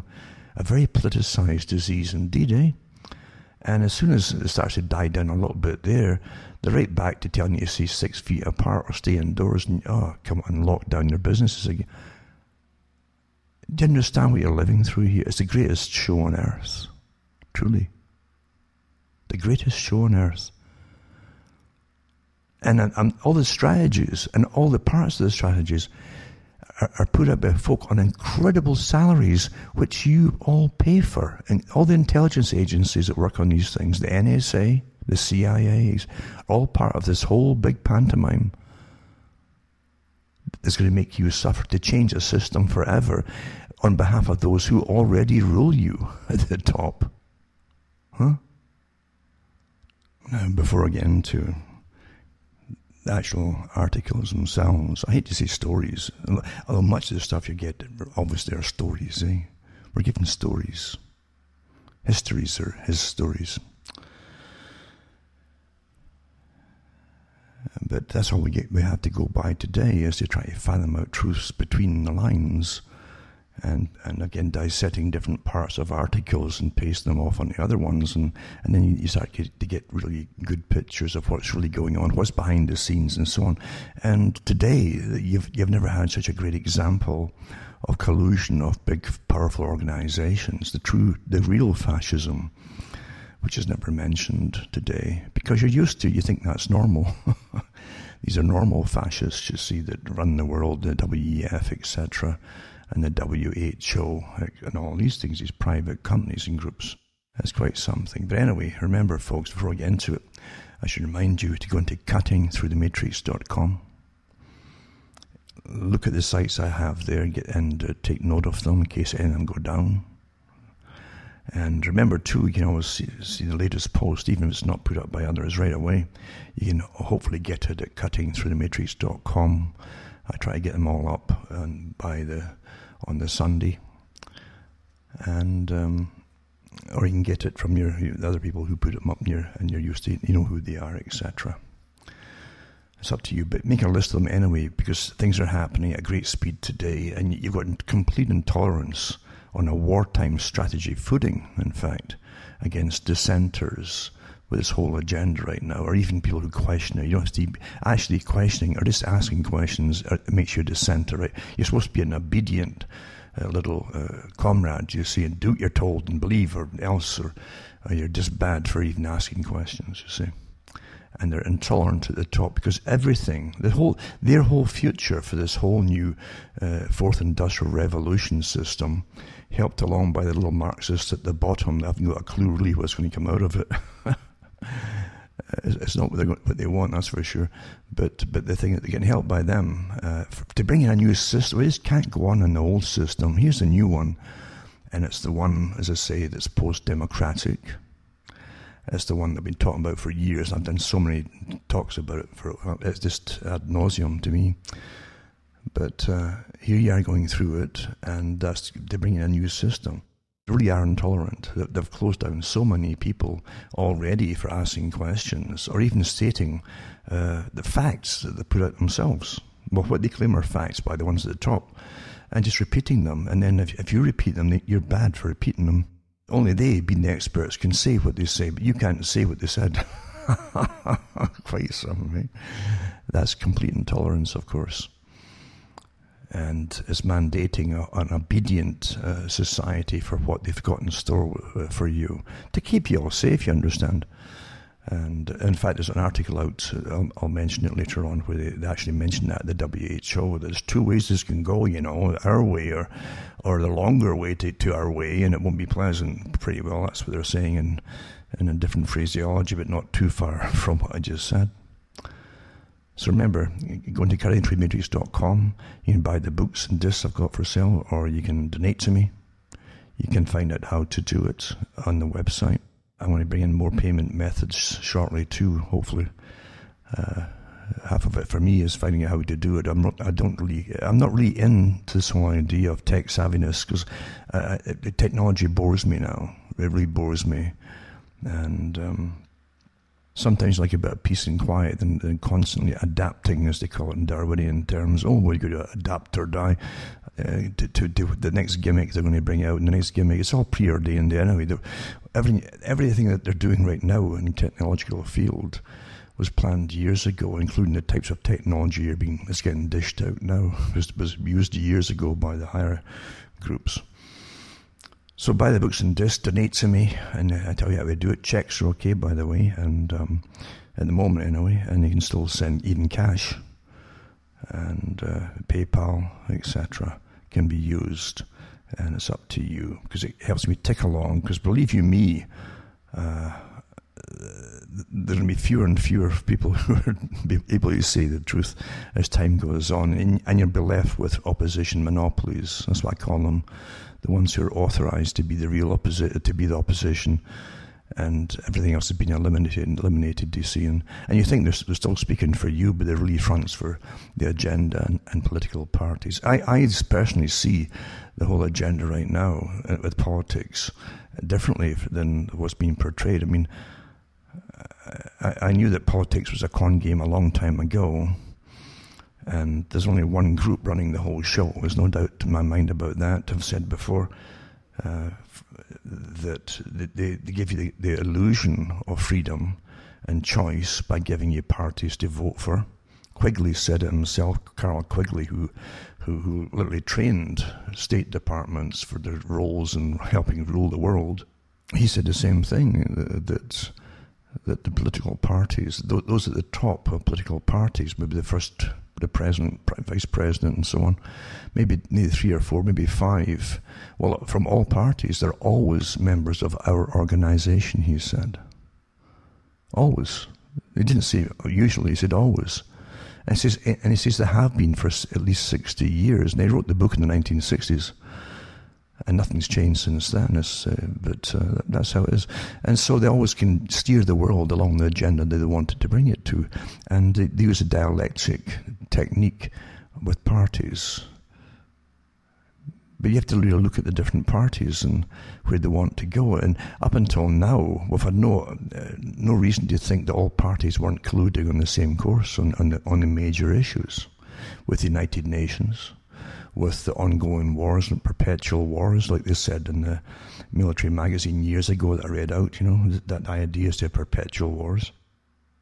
It's astonishing to go through all this and to witness it happening, and folks still can't get it. They think that politics is kind of all real to them. You would not be in the mess you're in if it wasn't for politicians. Generations of them. Thomas Jefferson, to kind of paraphrase something he said that when you see the same agendas carried out with changes in the House, meaning the party, the same agenda has been carried on, he says, no, you're under tyranny. Because agendas are a sign and a symptom of the disease of tyranny, you see. And when you sign, they've all signed on to these globalist ideas long ago, And the US actually helped, and that's no coincidence, set up the League of Nations with Woodrow Wilson at the end of World War I. That was the precursor of the United Nations, you see. And then you have the United Nations, and then they have a military wing for the West called NATO, the United Nations. And then you had a Soviet bloc for a long time after World War II at the United Nations, and you had the Warsaw Pact countries. That was their pact, Warsaw Pact, for the Soviet group countries. That was their military group. And through it all, through the Cold War, the agreement they reached at the beginning, actually, was the one in charge, the one that would be charge of the military aspect for the United Nations, who would decide things, and so it would always be a Russian, a Russian military guy. So that went right through the Korean War and the Vietnamese War and so on. There was a Russian in charge who was way ahead of every step the Americans would make if they went through the United Nations under agreement and tell them what they're going to do. They always let it be known what was going to happen. The Russians passed it on to China or Korea and so on. So much folk really haven't got a clue about it, and probably never will. But again, just keep voting. Eh? Keep voting. And the same with free trade. Well, it's free. What is free trade? Oh, well, free trade is... Technically, it's what do away with the barriers of importation and exportation. Well, that would sound wonderful if all countries were in on it. But they say that we'll get a balance of trade. Well, the balance of trade is all you pay for everything coming in your country, and you're not exporting anything eventually because you have nothing to export except money. And that's what happened, of course. It was all planned that way. All planned that way. Oh. And how on earth could you in the West compete with the cost of living for basics, right? For basic living in the West. How could you possibly compete with China with the rate of Chinese labor? Huh? Of course you could never ever do it. It's impossible. Impossible. You'd have to earn a way more, like months and months and months of your salaries just to pay your heating for the week in the winter time. That alone, But again, fact's got nothing to do with it, right? It's all free trade and it's wonderful. But eventually you get to a stage where you owe so much and you're exporting very little, and then they don't want what you've got for export anyway, if you've got anything at all. And you can't even pay off your debts. Then the elite have already built a big monopoly across the Far East with their own banking towers in some countries and all that, to take over, because they'll move, you see, eventually as they drain out the last vestiges of their system in the West. I really mean that too. They will. That's what all this present fourth industrial revolution technology is all about, really. It's all about. Don't forget, if you really think about it, in a globalized system, they don't need to even base themselves in your country anymore. When they've a whole world completely tied up for themselves, your whole NSA, the CIA, all the other institutions, they have literally city-sized literally hard drives for collecting all the data on everybody. And all the technicians, they could move them off all of them to India as an example, or somewhere else if they wanted to. They don't need to be present in your nations to do anything. That's what the fourth industrial revolution is about too. The new nomads, you see, they're the ones that they use, the technicians and those in technology, are to be nomads who travel across the whole world, going from city to city when the job is there, and they do what they're told, and they can't stay in any place too long. Their boss will tell them, or company exec will tell them that they won't ever have permanent homes, basically, in their lifetime. That's what they've been trained to do eventually. And also they have no loyalty to any country anyway, which is part of the New World Order. It's a global takeover, a standard. I used to wonder about the Soviet system and Marxism. The first thing in Marxism was centralization of power.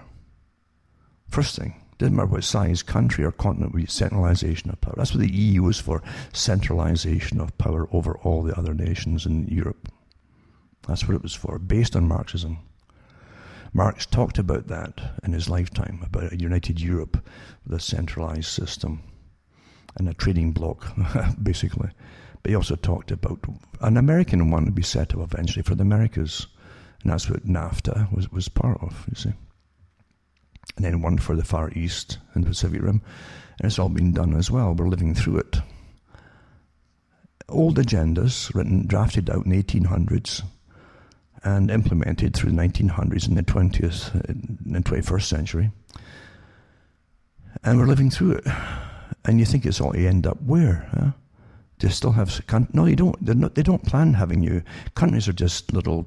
They could have put numbers on the nations if they're quite happily do. Your number is so-and-so.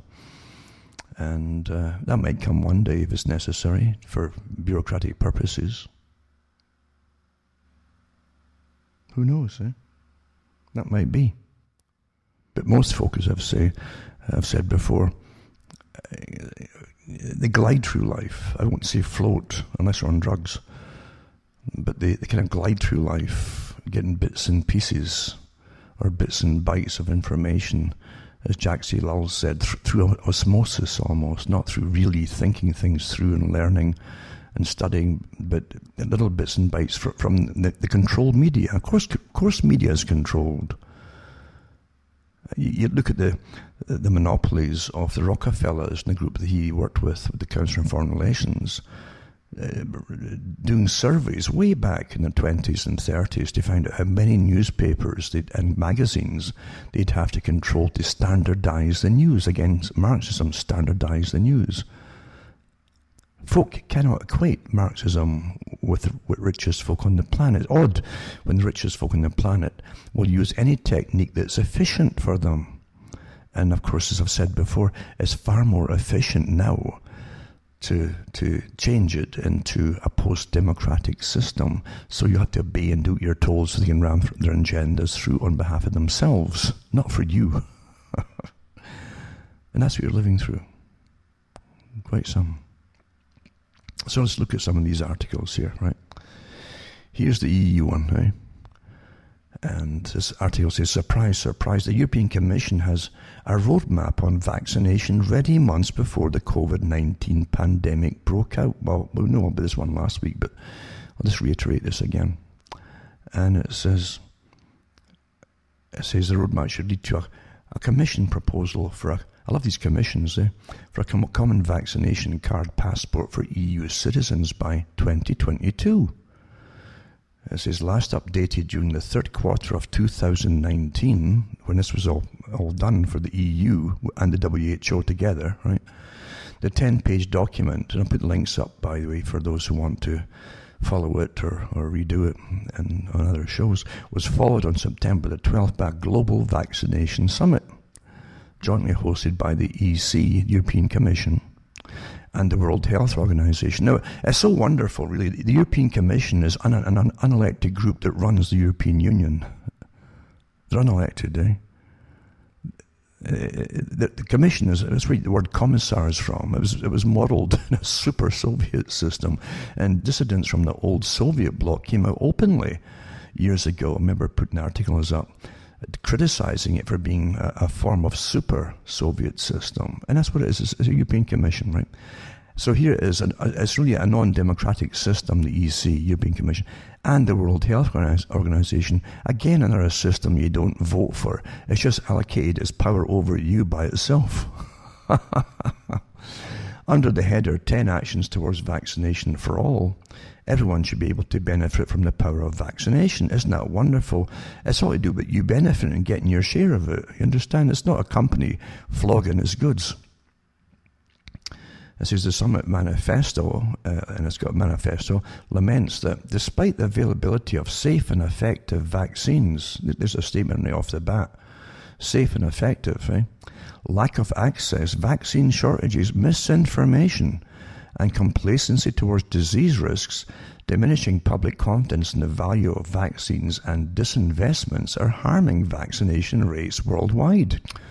So you understand, the big corporate, this massive business, it's just not getting the profits that it should be by making these things mandatory and so on, eh?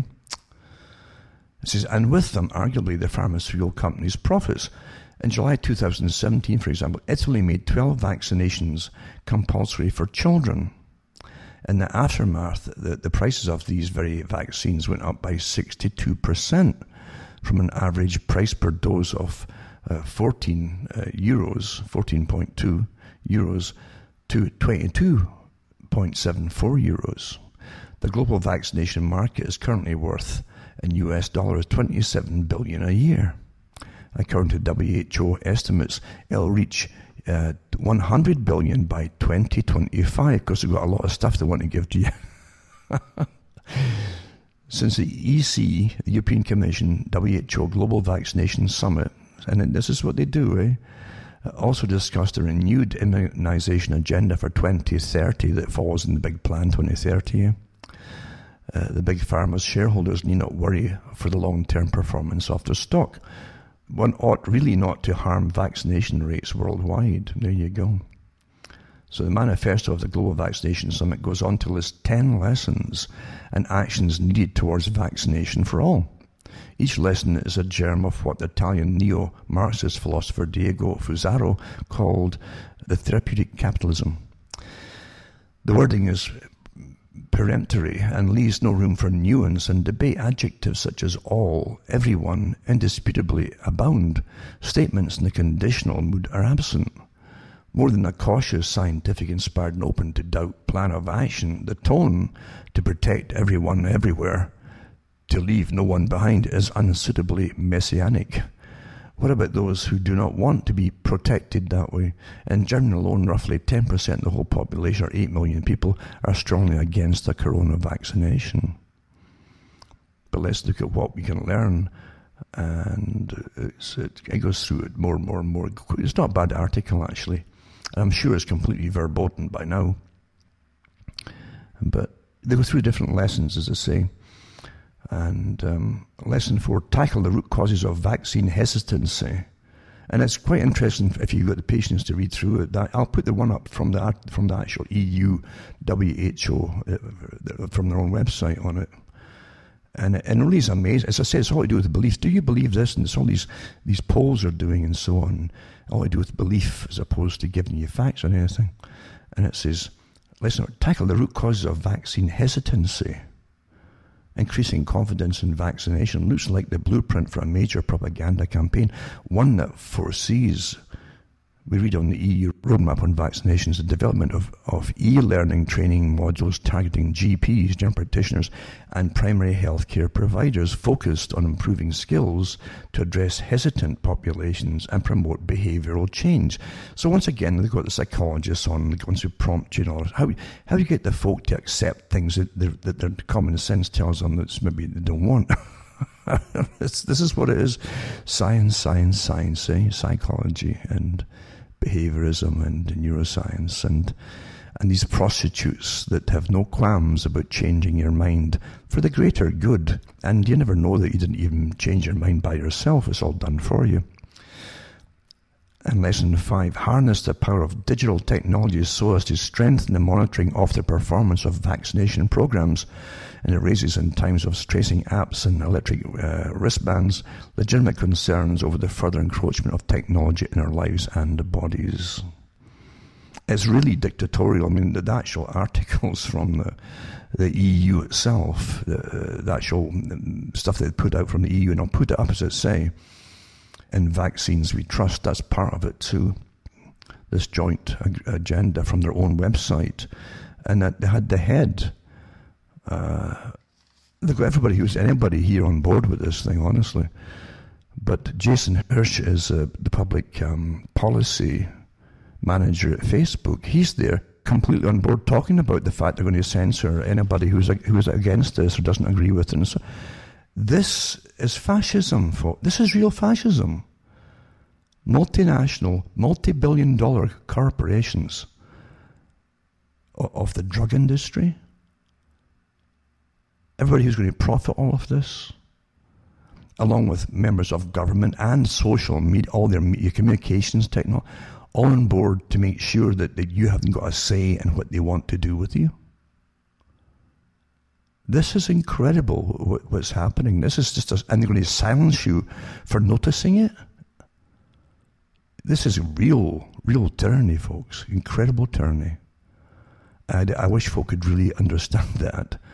because this isn't going to, if you understand it, you go along with this isn't going to stop with this thing here. It's to continue to other greater things, as they say.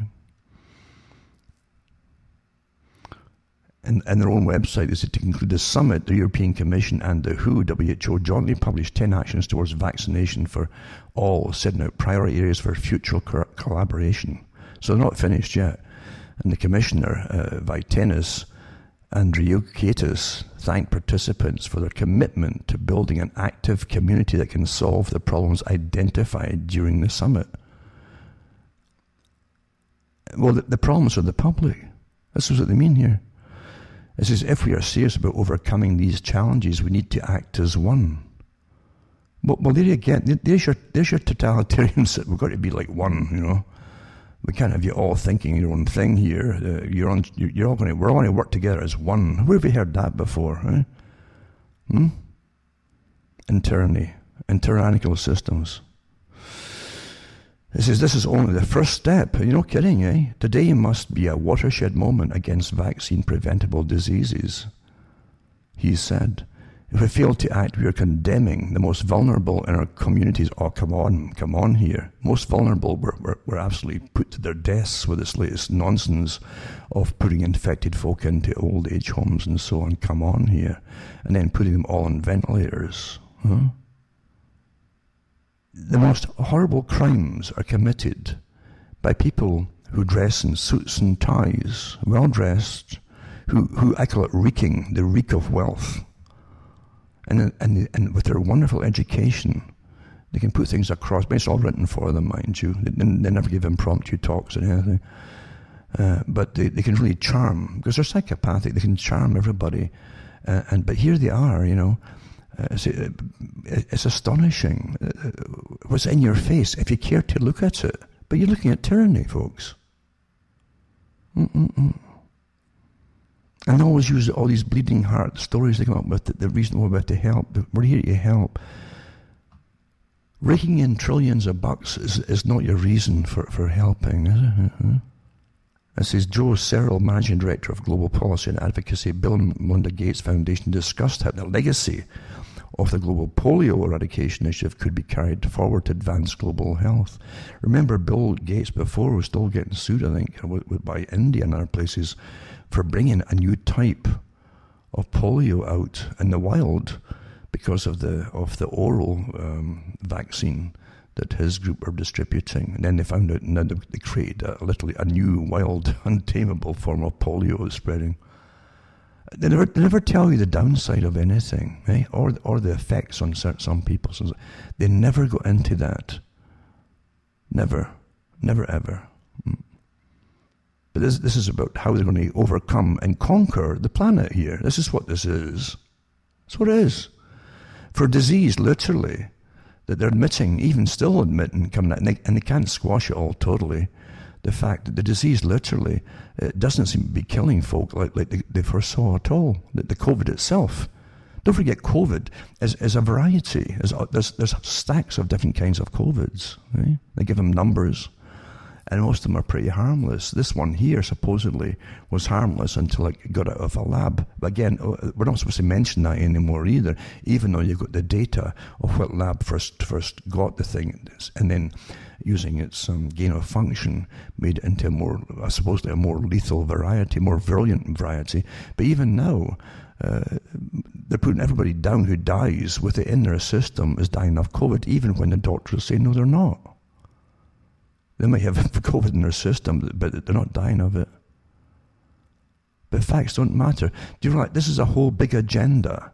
I've got articles back from the League of Nations, 1917, 18, or 19, it was 1990, I think, when they had set up their preliminary, the early form of the WHO through it, you know. And their agenda there was to literally vaccinate everybody from birth to death, continuously for all new kinds of things, and boosters galore. Back then, they said they would get, well, how would you get, well, you need a big scare, folks, and terrify the public using all the sources, what they're talking about here, using all the media, a terror campaign. And don't forget the articles I read a couple of weeks ago, or 2 or 3 weeks ago, where it came out from Britain that the actual psychological units that work with the government, the nudge groups and so on, had worked out strategies to literally terrify the public, to get them to comply, terrify them.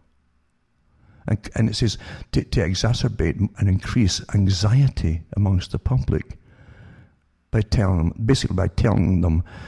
making sure that horror stories were put out by the media.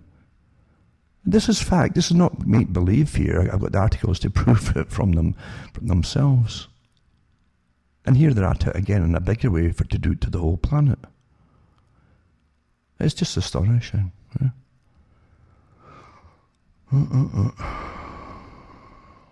Quite astonishing. But they have the right title on one of the articles here or one of the topics here, and the picture too, you'll see on a screen, and it says the magic of science, boosting vaccine research. Well, that's what it's about, is magic, folks. Magic, when it's all to do with belief, you see, as opposed to here's the hard facts. Good and bad. Good and bad. They will not give you all the negatives either. But the magic of science is boosting vaccine research. There you go. Quite amazing. So I'll put these articles up. I do put up these articles that I don't just come off the top of my head with things, but I'll put these ones up. And they've also got the COVID pass. It says, this is a COVID pass. It says it uses state-of-the-art patented V-code technology. Click play to watch the COVID pass explainer video. So EM Biotech is at the forefront of global health tech and has developed COVID pass to revolutionize the health industry with this digital health passport. There you go, a passport run by these big monopolies, these true fascists at the top. They will tolerate no questioning at all, completely intolerant, as true fascists are. And so here they've got all this stuff ready to roll out, Digital health pass. Of course, you pay for it too. These companies don't do it out the goodness of their heart to help you. They want money for research and development, So, during the pandemic, the world is searching for a secure solution to hold test, immunoresponse information, and vaccination details for now and into the future. COVID Pass has been developed to be the world's most secure digital health passport solution. I just... Sometimes I go to my bed and I just sleeping soundly. It's like a happy sleep you go into when you realise that you got all these thousands of big corporations that are out there helping you. It's so cozy, that feeling, and then you watch your taxes go up as you pay them all. But that's what you've got in this wondrous age, COVID Pass is equipped with military-grade encryption and has more than 2.21 trillion variations of codes. I'm really impressed. And it's technologically superior to everything else. Wow. It says it can be scanned at distances, in some uses over 100 meters, applied at sizes down to 100 microns, scanned within 170-degree angles, and features error correction where the code still works where partially damaged. Wow. It could save hours for healthcare and businesses and social requirements. What is COVID Pass? Secure digital health passport which displays your COVID-19 test history and immunoresponse and other relevant health information. You understand this is a lifelong passport? And everything else you've got is going to get added to it. And all your mandatory boosters for everything. Forever. If your immune system can handle all this stuff getting pumped into you.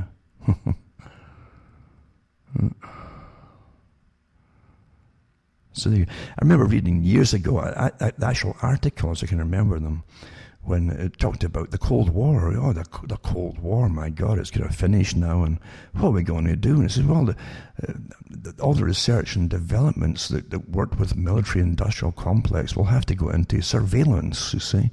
New forms of surveilling the general public, and the best minds working on it. Well, bingo, 9/11 came along as well. And then you've got this as well. It's all research and development, same corporations, you see. And they're all making money off of you, as usual. As they chain you, put you in chains without their, oh, you've got to have our technology or you can't move. Huh? It's illegal to move with our technology. But that's not fascism. That's not tyranny. No. Mass tracking COVID pass immunity passports slated to roll out in 15 countries. So the COVID pass, all arranged, I'm sure, before you heard of Corona, will determine where you can go to a restaurant if you need a medical test or due for talking to by authorities. See? So the authorities might just want to talk to you about your behaviour in a post-COVID world. Consent is voluntary, but enforcement will be compulsory. There you are. So initially it's voluntary. But that's how all things start. You know, driving licenses at one time were voluntary. So is vehicle insurance. Once you have a certain percentage, well, you see, let's just make it mandatory. No, most folk are going along with 60% are accepted. So what's wrong with you? That's called democracy. Democracy is a handy thing. They'll need tyrants use it once in a while. And it says, through the magic of internet meme culture, most millennials will be familiar with the famous opening scene of the 1942 film Casablanca, where two policemen stop a civilian in the old Muri section of Nazi-occupied French Morocco and ask him for his papers. The subject is taken away at once after failing to produce the required documents. The cinematic exchange has been used ever since as a popular reference to the ever-encroaching hand of the state, which is now on the verge of attaining a level of control over people's movements that puts the crude Nazi methods to shame. Don't forget, too, in Nazism or in the Soviet system, the first thing they do is restrict travel. That's what all tyrants do, restrict travel. You need papers to move, even to move out your little area into the next quadrant or something, next section. You need papers and so on. Hey, folk can't put two and two together. It's the same system, folks. And it's odd, too, they never hammered the Soviet system for that, Isn't it? Nazis are always bad. The Nazi socialists are bad, but the Soviet socialists are good. It tells you who was running another system, actually. And there's a lot more to it, naturally. But I remember, too, again, Peter Hitchens talking about the Soviet system when he lived there, when it was a Soviet system. And he said that if you had a vehicle or you're coming into your own apartment, and he said the police would have to know who you were, where you'd been, where you were coming from, and all the rest of it if you had a car there. And he got out of a car getting dropped off his apartment building. And the two cops were there. And if you were foreign again, it wouldn't matter if you were even lived there, they would take your passports and your papers, as it did with him. And because he was standing up for him, so he wasn't arguing with them.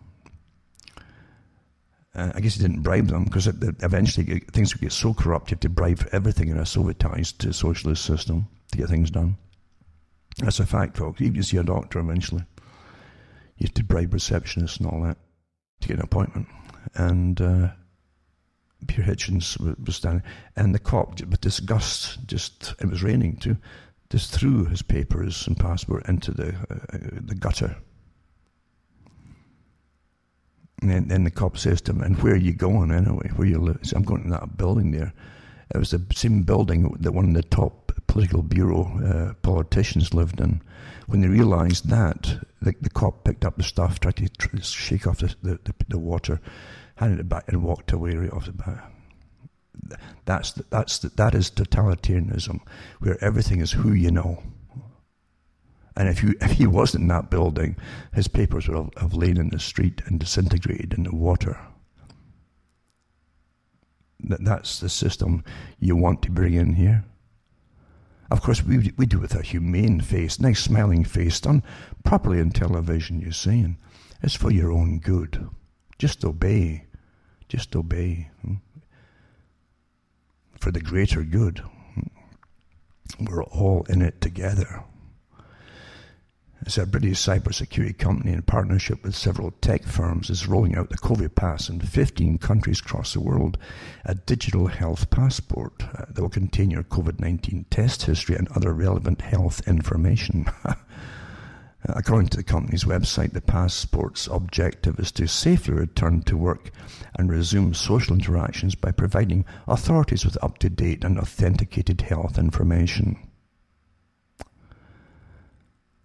It says these objectives mirror those that Bill Gates has been promoting since the start of the COVID-19 lockdown. In an essay written by Gates in April, the software geek cum philanthropist lays out this his support for the draconian measures taken in response to the virus and, like an old-timey mob boss, suggests the solutions to this deliberately imposed problem. Ironically, Gates begins to make his case for the adoption of mass tracking and surveillance technology in the US by saying that, for now, the United States will follow Germany's example. He then touts the advantages of the voluntary adoption of digital tools so we can remember where we have been and can choose to share it with whoever comes to interview you about your contacts.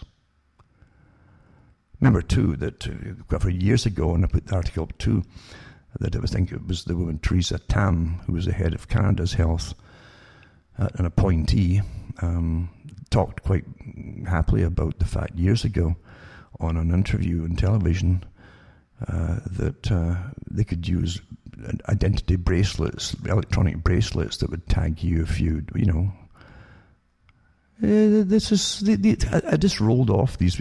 These folk literally are really good bureaucrats in a technological society, a technological tyranny. They'd fit into any era, mind you. The same characters, because they don't. It never occurs to them of rights for the people. It doesn't even dawn on them. It doesn't even vaguely waft through their brain. It doesn't happen at all with them. Quite something, eh? But there you go. It's really astonishing, isn't it? It's astonishing. Aye. Another article is quite interesting. This one. It's Dr. Stion Alexov, president of the Bulgarian Pathology Association, and it was put out by this particular version of it was put out by Global Research. But you can find the actual article put out by the doctor himself, and the title is striking because it slaps everything in the face, and I'm sure you get poo-pooed. But he says no one has died from the coronavirus.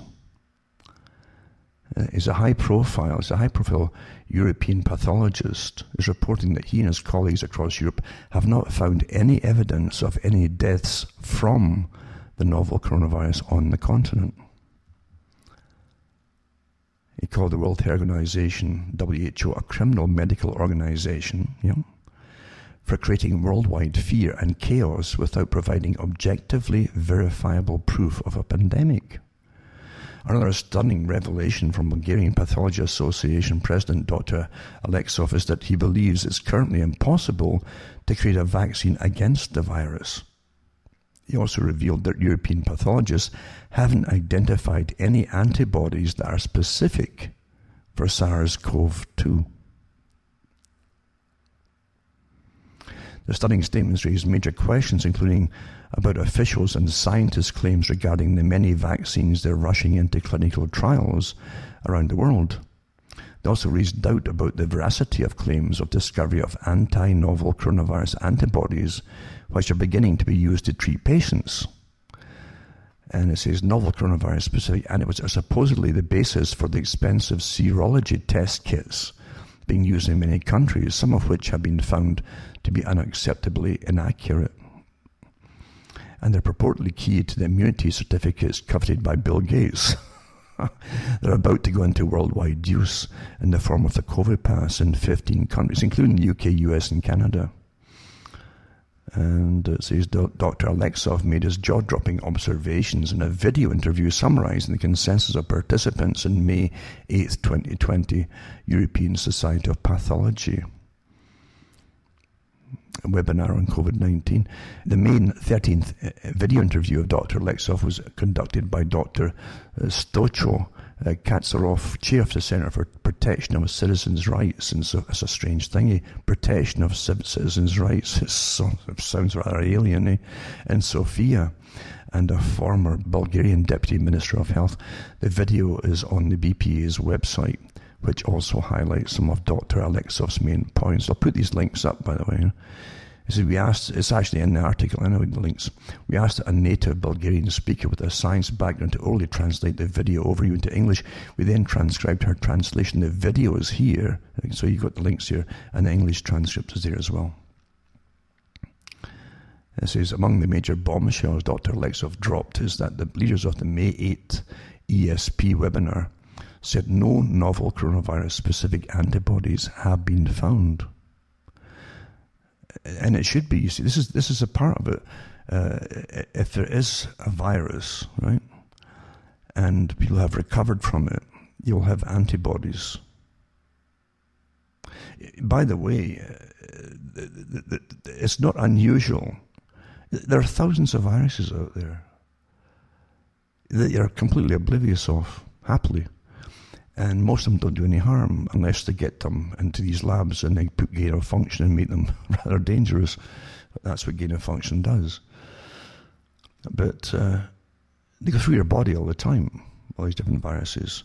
And even if they're mildly a problem, or even an irritant, your body will find ways to destroy it and create antibodies. That's normal, happens all the time. It goes on all the time, and you're completely oblivious to it, you see.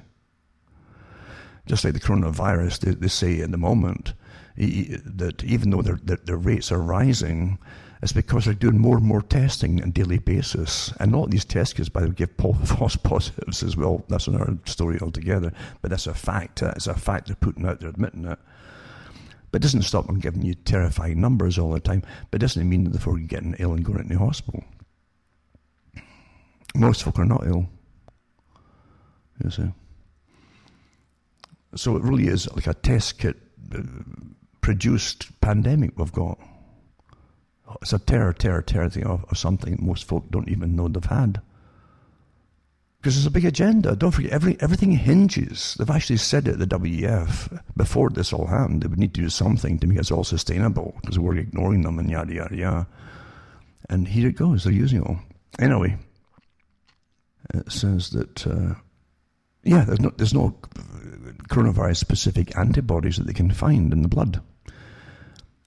And it says specific antibodies are known to be monoclonal antibodies and are a key tool in pathology. This is done via immunohistochemistry, which involves tagging antibodies with colors and then coating the biopsy or autopsy tissue slides with them. After giving the antibodies time to bind to the pathogens they're specific for, the pathologist can look at the slides under a microscope and see if the specific places where the colored antibodies and therefore the pathogens they're bound to are located.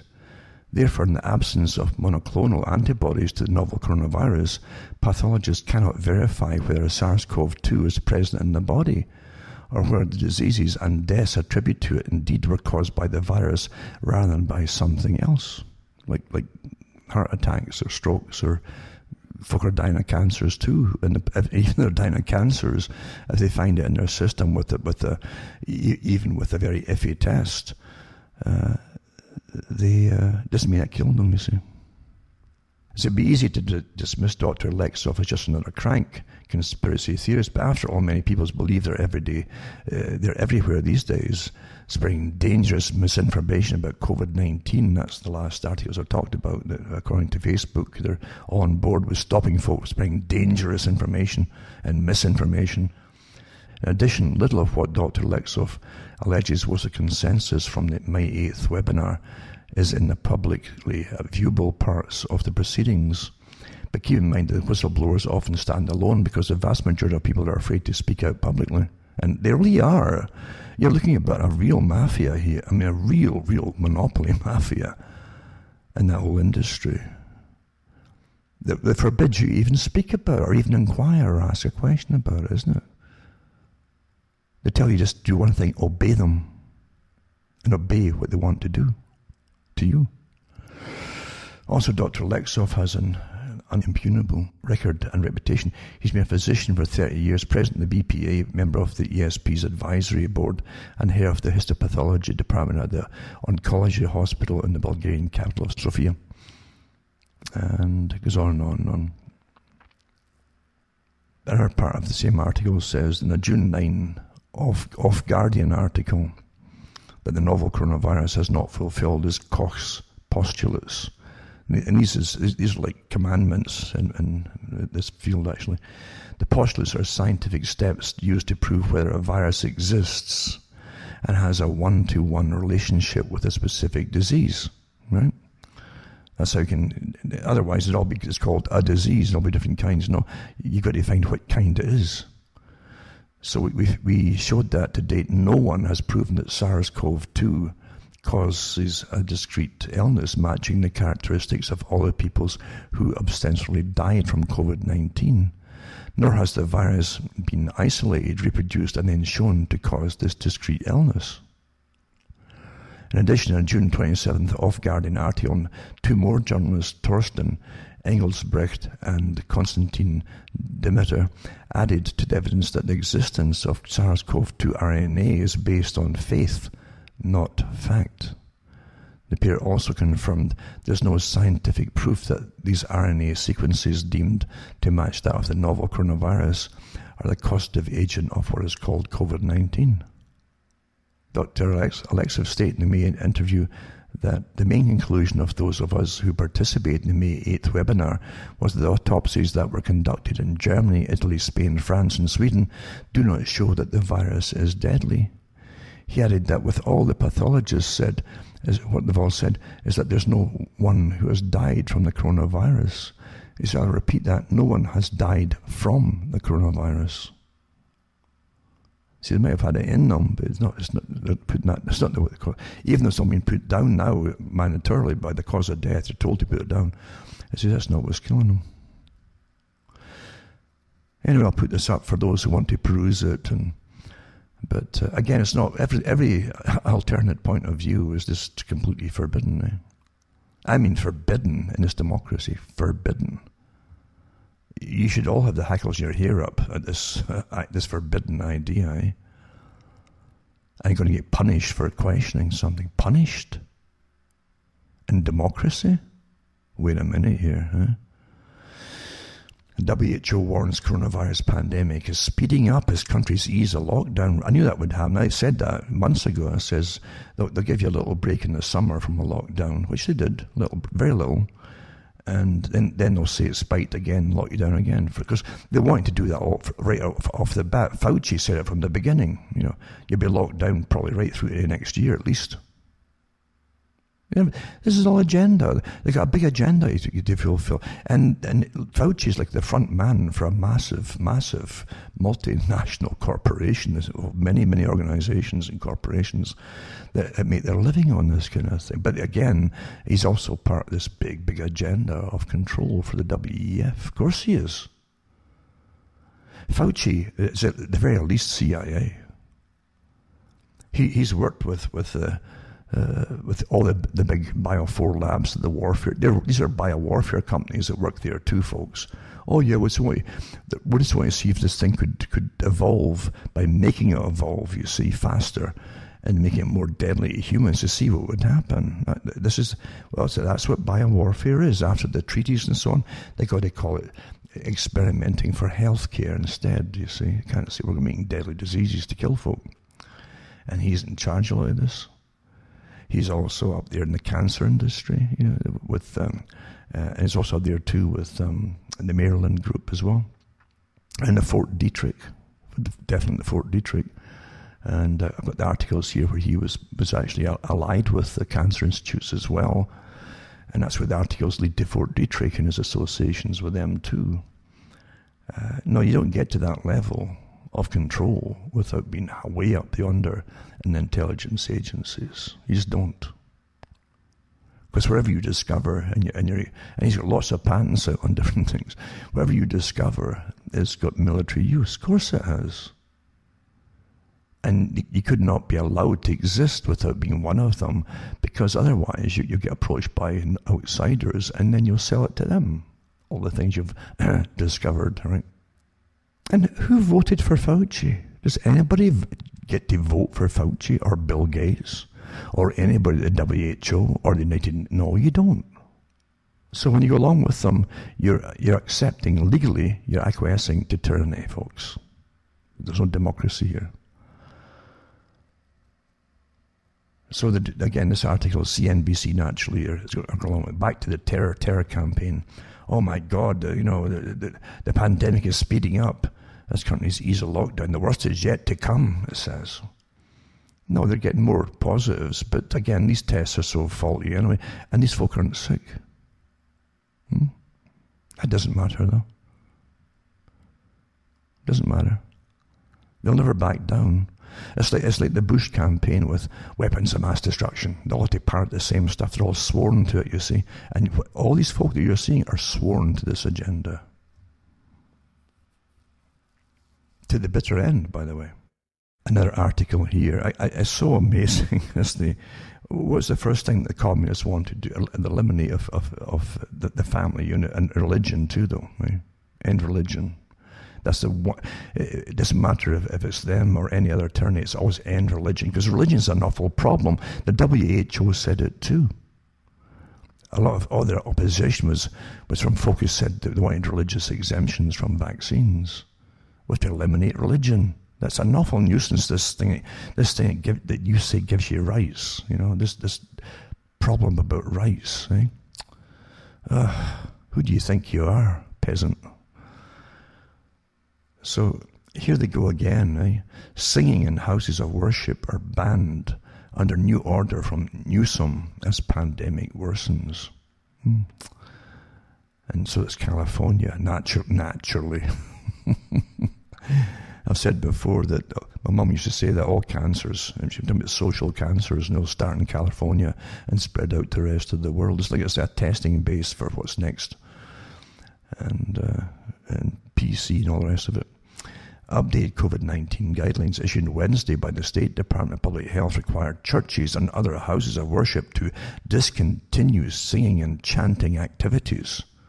See, there's more to this, because I can remember in previous times, the churches would discuss what was being done to them in the sermons.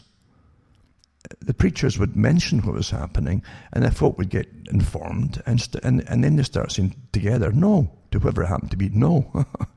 So, can you disband them from going, or stop them from speaking or singing? If they stop them from singing, I guess they can start from this. Maybe you're supposed to go to church and mime. They can put a record on and you can mime me to it. But would that be okay? How farcical this is. Don't forget, these are the same departments that allowed all the massive protests, Black Lives Matter, right? And the anarchists, no problem at all with all that. Suddenly, no mention of COVID and social, but this back to the church. Oh no, you can't sing in a church, eh?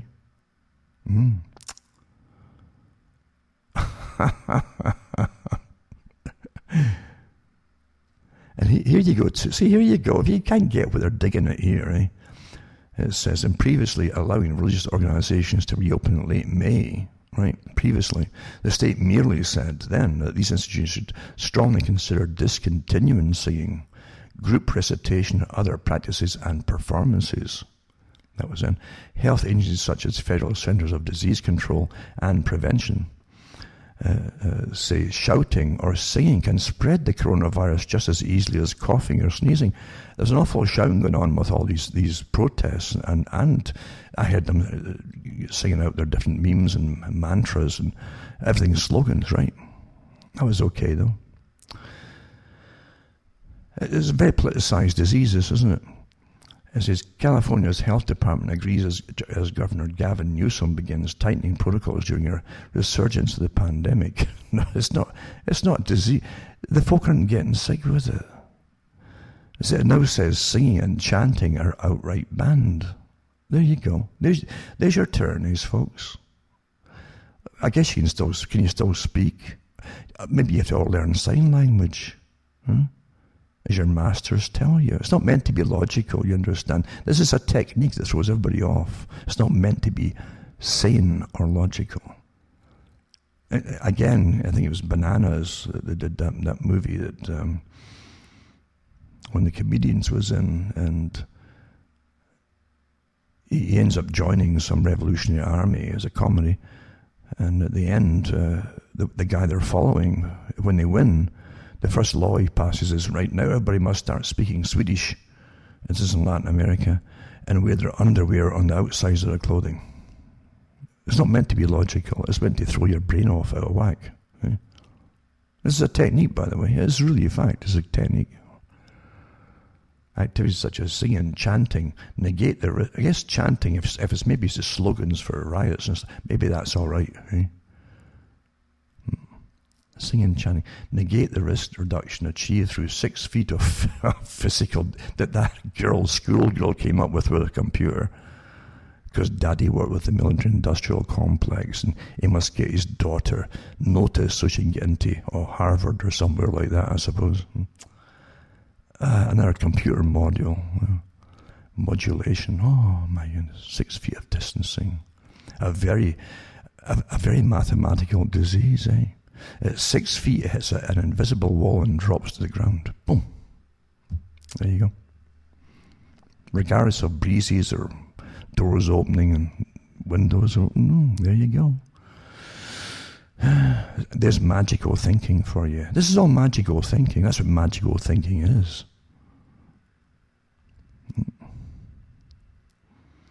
Do you realize that if someone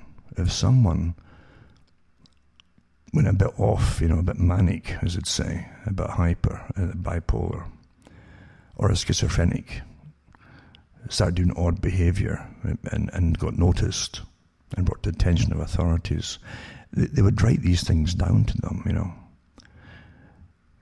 and they'd say, well, listen, Bill, tell us why you're staying 6 feet away from anybody.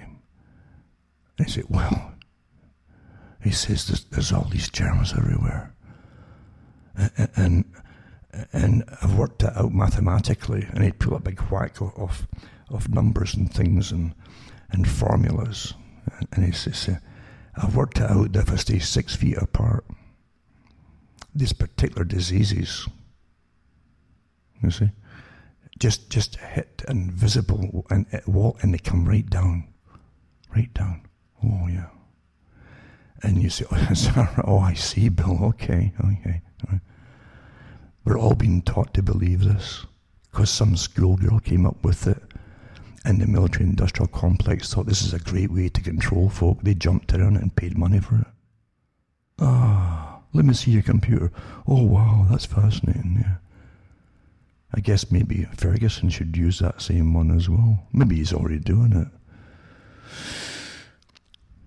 Magical thinking, folks. And that's what we put down with this magical thinking. He thinks this particular, he thinks if there's a virus out there, that's not making him sick, mind you, but he thinks if it's out there, it can't travel further than 6 feet. So he's going to stay 6 feet away from you. There you go.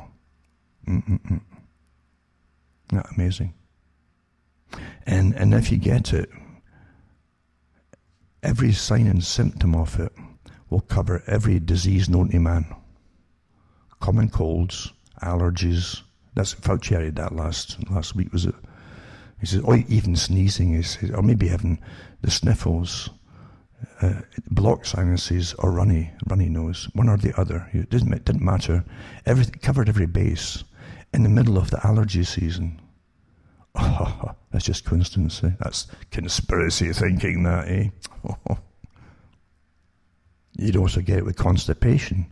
You get it with diarrhea, You get it with a sore stomach. You get it with a whole host of things. All these symptoms will come and go. And it doesn't matter. You've definitely got COVID, or presumed to, which will come down as a definite, because that's what they're doing now. Presumed goes to definite and gets added to the numbers. So if you ate something you shouldn't have just one night, a bit too much of something, you get a bit problems with your bowels the next day. You see, That means your little bracelet or your app, your mandatory app, is going to tell you you better get locked down for at least 2 weeks. Quarantine. Because you're burping a lot. Okay. Magical thinking. This article is too good to leave alone, though, isn't it? So it says, we recognise that singing is a challenge. New guidelines were released the same day Newsom issued the most dramatic reversal yet on reopening the economy, calling on Sacramento and 18 other counties to halt indoor restaurant dining and close movie theatres, card rooms, indoor museums and other venues. I guess you can go in the streets by the thousands, that's okay. And unlike the restaurant closures, Newsom said little about the new guidelines on houses of worship, mentioning them only in passing during a press conference Thursday. It remains to be seen if or how the state or counties are expected to enforce the ban on singing in houses of worship. Can you sing in your bathroom anymore? I wonder if you're allowed to sing in your bathroom. It says churches were amongst the most aggressive institutions in pushing back on Newsom's original stay-at-home order. Though, there you go. See, can you see what's going on here? They're getting rid of all opposition. If you go along with it. So several sued the governor to overturn the order, saying it violated their First Amendment rights, although none were successful in court. It just shows the collusion and the corrupt system. There you go. So singing is a challenge. Yep, there you go. Another article too is, again, and I really, the Rockefeller Foundation has been at the height of technocracy, taking over resources, running and managing the American Medical Association, how they get taught, what treatments they're going to dish out, right down to the cancer treatment, slash and burn to the present day. Monopoly. And what vaccines you use and what pharmacology will be used or the public will have access to. It's monopoly, total monopoly. So again, I'll put up the National COVID-19 Testing Action Plan, the pragmatic steps to reopen our workplaces and our economies. Well, do you vote for the Rockefeller again, As you go through this whole idea of contact tracing and mandatory this and mandatory that and yada, yada, yada. And you all better just obey, yada, yada, yada. The Rockefeller Foundation exists to meet moments like this. Is that why they exist, Through philanthropy, we can control everything. Who's going to question philanthropy? Well, look at the salaries of these philanthropists, workers. Ooh. CEOs and corporations and so on. Yep. And too, we get these the peaceful demonstrations that are a complete joke. And you see, there's good folk, but these folk, well, sure, Antifa took it over because they jump on the back. That's what communism does. They need the mob that gets carried away thinking they got rights and they're going to demonstrate against something. Then you jump on it, exacerbates it, and get it really going, try and get the government to let the troops out in the streets. That's standard too. I've got books on this stuff from the Cold War. They try to get the government to act aggressively using the troops. And they say, oh my God, see, they'll set the troops on the streets. And then the folk join the communist group to fight it all. And then they'll get used so that the communist group can take over at the top and bring them into utter misery. That's how it's done, right? That's what Antifa is all about. They're peaceful demonstrators. So Black Lives Matter, Antifa rioters shoots at driver trying to escape protesters barricade. Even going into New York, in some of the highways there, they were just jumping on the cars on the road and climbing all over their vehicles and so on, just challenging them to do something. Last week I mentioned a different demonstration where a guy managed to get his truck just past the crowd, and this other fella who was a lawyer, protesting naturally, shot him in the head.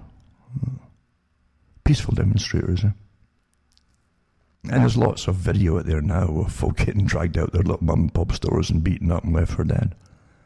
Different places. They've got to exacerbate the problem. The communists do that. They exacerbate the problem to try and get massive backlash from government. And then that's to try to get people on board with them, because the backlash from government is really overdone. That's generally what they're hoping to do, escalate the situation. This is another one. It says this is in Utah. Jesse Taggart, 33, was booked into the Utah County Jail on multiple charges, including attempted aggravated murder and aggravated assault, after he allegedly fired a pistol. You can actually see the video clip on it, into an SUV, attempting to escape a mob blocking the road during a BLM protest. No, protests don't stop vehicles from travelling, folks, and close down roads and stuff. That's different on all you. So Samantha Darling, 27, was also arrested on charges of obstruction of justice and rioting. The 60-year-old driver underwent surgery for non-life-threatening injuries. BLM and Antifa have been targeting motor vehicles more in recent weeks as inner cities begin to push back against their violence. And it says that this whole rioting has got nothing to do with race or George Floyd, obviously. It's not shooting folk. They're shooting cops too and running them over as well. There's lots of videos of that happening as well. And you can see this guy firing and then walking into the middle of the road and firing as the car is trying to get away. I get firing again. So it was definitely attempted murder. He wasn't just waving the thing around. And most of the stuff, though, you'll never see in the paper, but he's terrified to even put anything negative about what's happening. I'll put the article 2 to do with Sudbury, when, again, Canadian Catholic Diocese aims to repair defaced stations. They cut them off, the faces, actually. They were bronze, I believe, And this is all to do with this messaging of beheading. Oh, you're getting the message, folks. This idea of beheading and guillotining, etc. It says the vandalism is not part of the recent spate of incidents in which statues have been toppled amid protests. Well, how come they know nothing about or what happened, but they can tell you it's not part of the recent spate? This is just propaganda, PR, you see. Because these things have to be burned off or cut off with some sort of portable cutter, a power cutter, something like that. But it's got nothing to do with what's happening, of course. Nothing to do with that. These statues were placed up there and cast in the early 1950s, it says. And the Grotto of the Lady of Lourdes was built in 1907 with the region's French-Canadian community. It remains a place of pilgrimage and prayer. It was a French-Canadian, so there you go.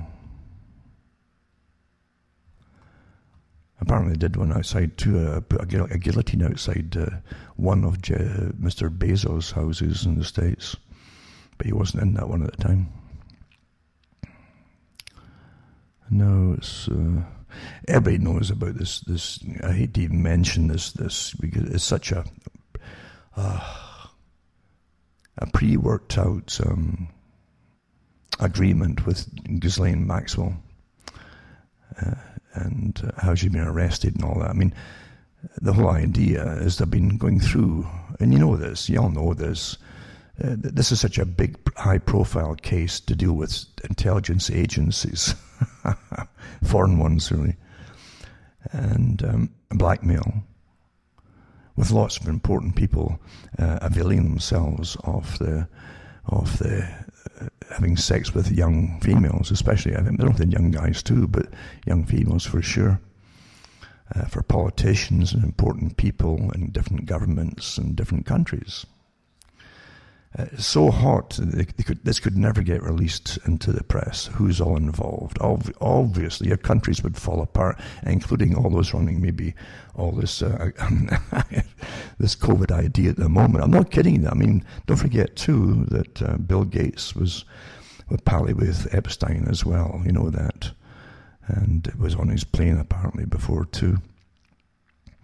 And Ghislaine Maxwell, whose dad was given a full military honours in a funeral in Israel, was an agent for the Mossad and worked for them his whole life. But he brought his children up, and Ghislaine definitely to take over and etc. And she did. Even though it's come out too from an intelligence agent from Mossad, who said the first time he saw Maxwell, Ghislaine Maxwell and Epstein worked together, was in an office in Israel, and it was a Mossad office at the time. So this was way back for many, many years. I loved that one of the articles, they're preparing for the case, you see, and a friend of Ghislaine says she did it for him. Everything she did was for him, Mr. Epstein, because she thought that one day he'd marry her. You see how they're preparing everything. The victim thing. She's a victim herself, you see, No, this is way, way above all of that. This is an organized by psychopathic type agents to do their job. It wasn't because the guy was just a horny guy. That's what they want you all. He's just an incredibly horny guy. No, this was literally a massive operation. Not just one. I know of other ones too, by the way, across the world. They're not that uncommon. Don't forget too that Ghislaine herself said that she got photographs and videos and like thousands of these different things that happened there. Too much. There's no way that this is going to go very far. She will testify to one or two people that she knew. She'll mention Donald Trump, by the way. That's why the national years are set for maybe 2 or 3 years in the 90s instead of all through the 90s and right through till Epstein's death. Why not? This is the agreement. It's prearranged. She'll agree to this, you see. And she got a slap on the wrist, and that'll be it. There's too many important folk involved in all this. It's way too many. So this is the agreement they've come to, obviously. And it's such a big case. I mean, it's so amazing that I think it was Farmer, one of the girls who actually did the paintings for Epstein. She painted the victims. And she was interviewed by Whitney Webb, as you probably know, in a 2-part interview. I think it is 2 parts.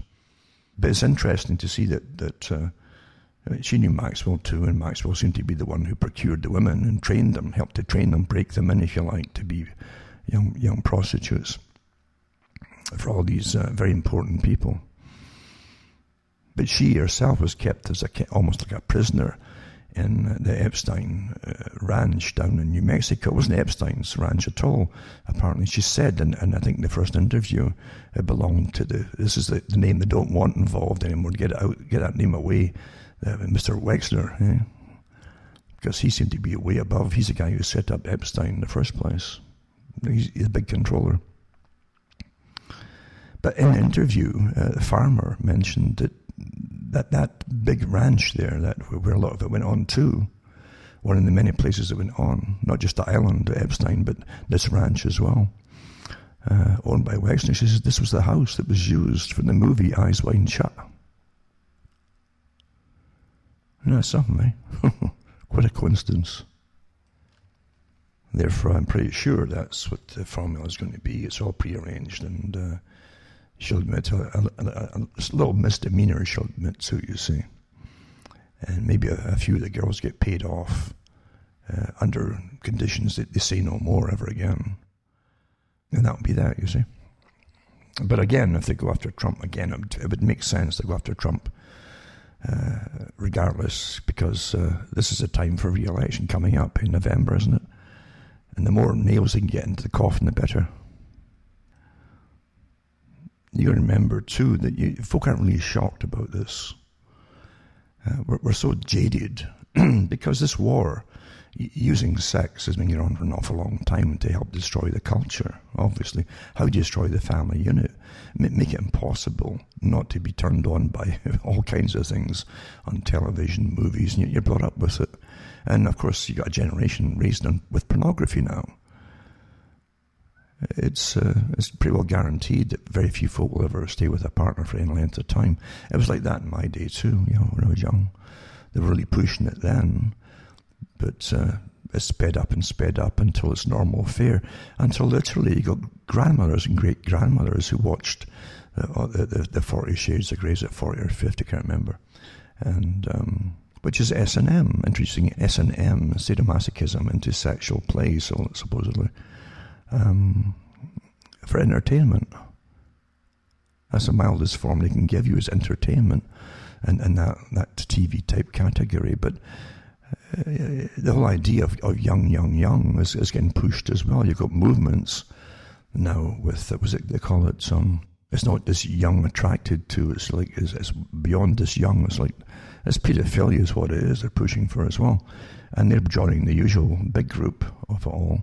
That's now there with preference, and they're pushing for their rights as well. You can't really get the public who watch all this stuff on regular television movies today to be concerned about youngsters having sex or being forced into sex with adults. It's become what they watch, for goodness sake. So you can't get them to react to it. You just can't do it.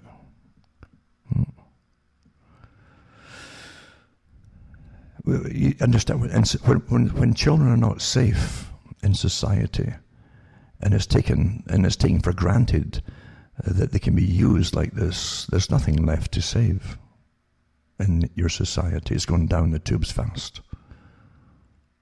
When a big business is made out of selling body parts of babies, I think we're pretty well done for, don't you? Now, this article came out in May, I think it was. One of many articles since. This is the CDC, Center for Disease Control. They control diseases there. They don't cure them, just control them. Now, independently confirms recent research by Stanford University that COVID-19 has an extremely low death rate. This exposes the technocrat hysteria as being man-made and not based on any real verified data. That's for Technocracy News. That's part of that. So most people are more likely to wind up 6 feet under because of almost anything else under the sun other than COVID-19. And it's with a link to the report from the CDC itself here. So you'll know it's not just hearsay. It says that it should be earth-shattering to the narrative of the political class, yet it will go into the thick pile of vital data and information about the virus that is not getting out to the public. For the first time, the CDC has attempted to offer a real estimate of the overall death for COVID-19, and under its most likely scenario, the number is 0.26%. It's actually lower than that now, since then. And so, yeah, I mean, and most of these folk are they're dying anyway, eh?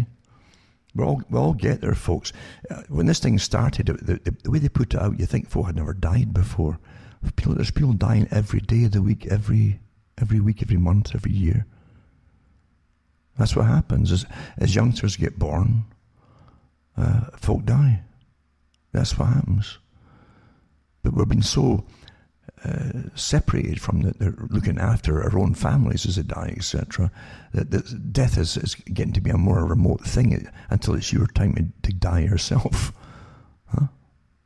You know, most folk die outside their homes now. They're taken care of in homes or hospitals or whatever, and then undertakers deal with all of that side of it too. It's all over and done with before you know it. And folk don't want to think about it. It's a scary thing. Death is, because one day you're going to die. It's a scary thing. So just don't think about it. And so suddenly the media comes out. Thousands of folk are going to die here, and we're all panicking. Oh my God, we're going to die! Like it's all starting now. We've never died before. Oh my God! And that's how they turned this whole switch on, isn't it? With this type of scenario, by suddenly making you realise that folk are going to die. But there you go. I'll put this link up anyway for those who want to know and read it and so on. And again, Stanford was involved in the study and so on, and yada yada yada. It says, until now we've been ridiculed for thinking the death rate was that low, as opposed to the 3.4% estimate of the World Health Organization. Again, this is a massive mafia operation, honestly, it really is. Don't forget Bill Gates, funds and all, that came out too, officially, that Bill Gates supplies so much of the cash of the World Health Organization. Everything literally is contaminated, put that way, you know. So much so you can't, you look at it without like, ooh, I don't think so. Which helps drive the panic and the lockdowns. Now the CDC is agreeing to the lower rate in plain ink. Yeah, it won't make any difference because facts don't matter though, you see. It's an agenda-driven thing, isn't it? With big players in the industry, they all know each other and they all profit from it too. China has rushed through, again it's a propaganda piece as well, right? But China has come out with their version of a vaccine. It says the China military becomes the world's first to use experimental vaccine. And it's called AD5nCoV. Was developed by the Academy of Military Medical Sciences by the People's Liberation Army, you know. I love how they always use it. Same after Antifa, you have the communist organization. They always say on behalf of the people, most of whom never get a say in anything. On behalf of the people.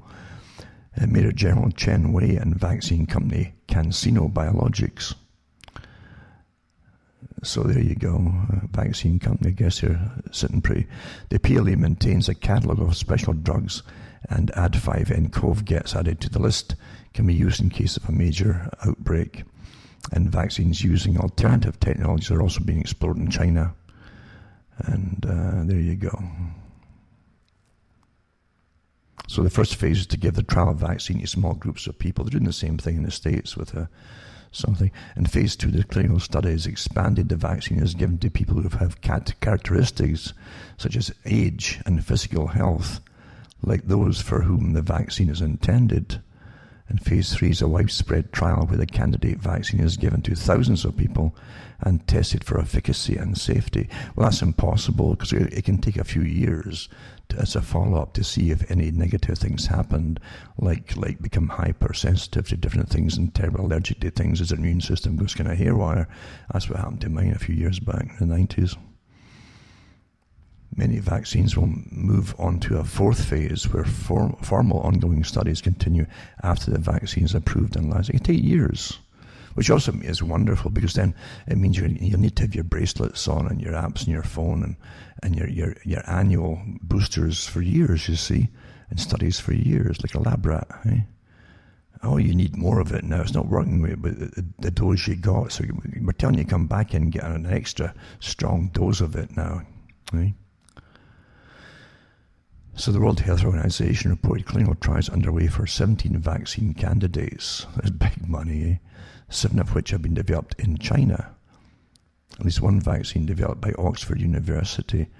It's amazing too. I've got the studies by Oxford and even the people who worked there. They'd work at all these biolabs to the same people. And AstraZeneca is in its phase 3 studies. I've got so much, there's a lot of negative stuff you should dig into yourself on what these companies have been up to in the past. It's up to you if you want to find it. You'll find it if you want to look for it. And it's scary stuff, a lot of it. Also, vaccines using alternate technologies also being explored in China. They're talking about the RNA type vaccines, which are going to alter your cell structure in your lungs, actually. It says here, a conventional virus can take months to go from the lab to an infected patient. You hear the word? You see the wording here? A conventional vaccine can take months to go from the lab to the infected patient. If the patient is infected, you see, that means their system hasn't fought it off if they've had infection for a little while, right? So the conventional vaccine would be useless to them.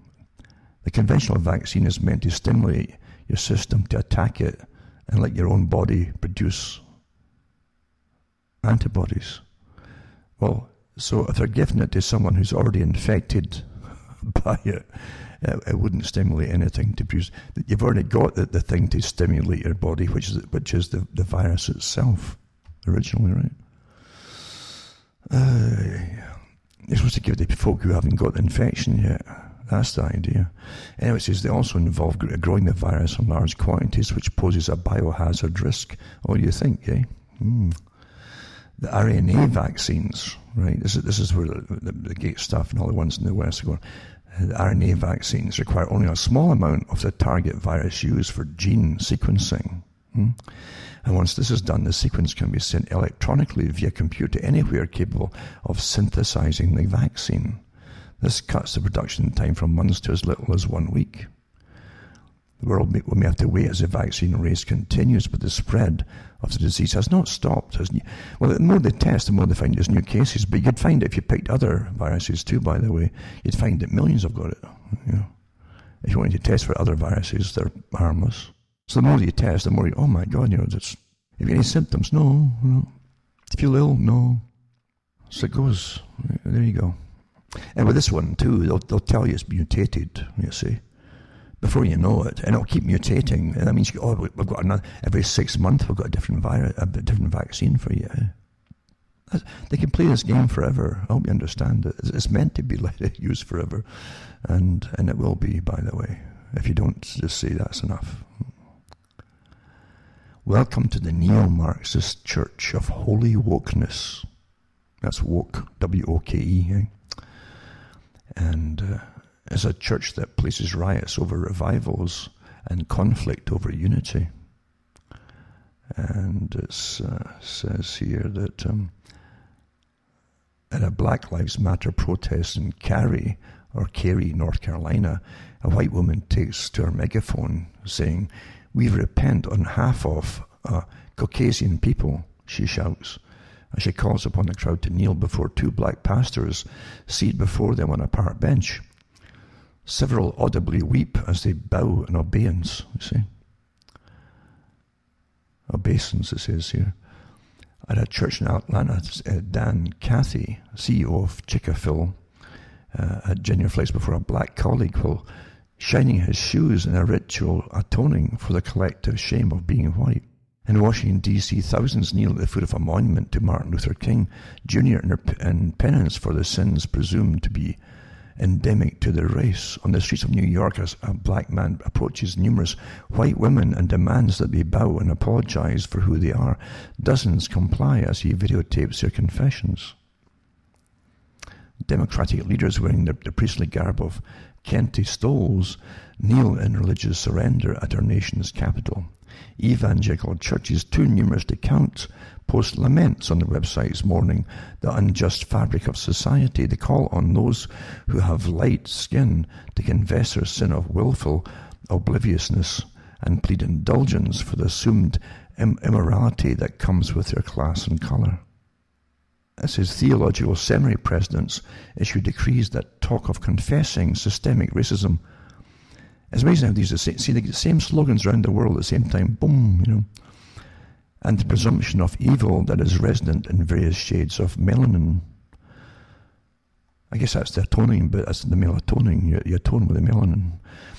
Welcome to the Church of Holy Wokeness. It says, welcome to a church that preaches collective blame rather than individual repentance, a church of enablement rather than evangelism, a church that riots rather than revival. Welcome to a church of collective guilt rather than one that preaches a personal sin. Welcome to a neo-Marxist church that talks more about class conflict than the good news of salvation, a church of division rather than unity, one of us versus them, of the 99% versus the one, a church of the proletariat versus the bourgeoisie, of balkanization rather than the Beatitudes. Welcome to a church that has more in common with the cultural revolution than it does with the cross of Christ. Welcome to a church of racists pretending to stand against racism, a church that marches for love while fomenting hate. Welcome to a church that is shamelessly intolerant while it pretends to be tolerant, a non-judgmental church that rushes to judgment.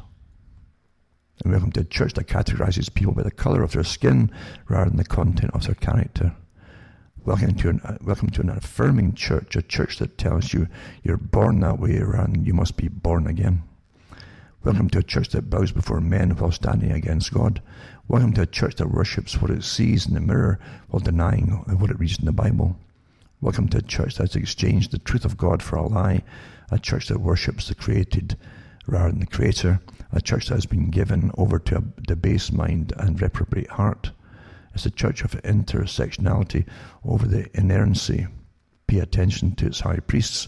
Listen to their words. Hear their liturgy, their virtueless virtue signaling, the dog whistles, the shouts to redistribute power and property. Learn their doctrine, the elevation of the group over the individual, the belief in government more than God, the parting of Marx, Lenin, and Mayo, and the ignorance of Matthew, Mark, Luke, John, and Jesus. This is the American church.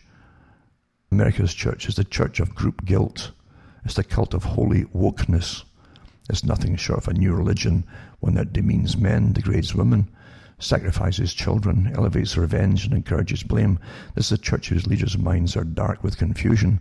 Their theology is an inch deep, with compassion a mile wide, with compromise. Bow in submission, pay homage to your gods. And it goes on and on and on, but it pretty well sums a lot of it up, that's for sure. Because what's happening is way beyond what happened to Floyd. Way beyond that. And again, we know that Antifa says they're just waiting for something to happen. They'll jump on the bandwagon. Let me see, here's an article here, and this will tie in with the last article. Progressive professor, right? If you wonder why this is all happening spontaneously, nothing is further from the truth. Urges white male students to commit suicide during class. And it was Noel Ignatieff. He was a third-generation communist, and his grandparents came from out of Russia, I think, or the Soviet, the early Soviet era. And he taught at Harvard. He taught this at Harvard. This article is from November 18th, 2013. As an interview by Diversity Chronicle, it was called. And he says, this is his mantra in class and so on, right? And he himself was white, although he might not classify himself as one. If you're a communist, you wouldn't, you see. If you're a white male, you don't deserve to live. You're a cancer. This is what he taught. You're a disease. This is in his interview. White males have never contributed anything positive to the world. They only murder, exploit, and oppress non-whites. At least a white woman can have sex with a black man and make a brown baby, but what can a white male do? He's good for nothing. Slavery, genocides against Aboriginal peoples, and massive land confiscation. The Inquisition, the Holocaust, white males are all to blame.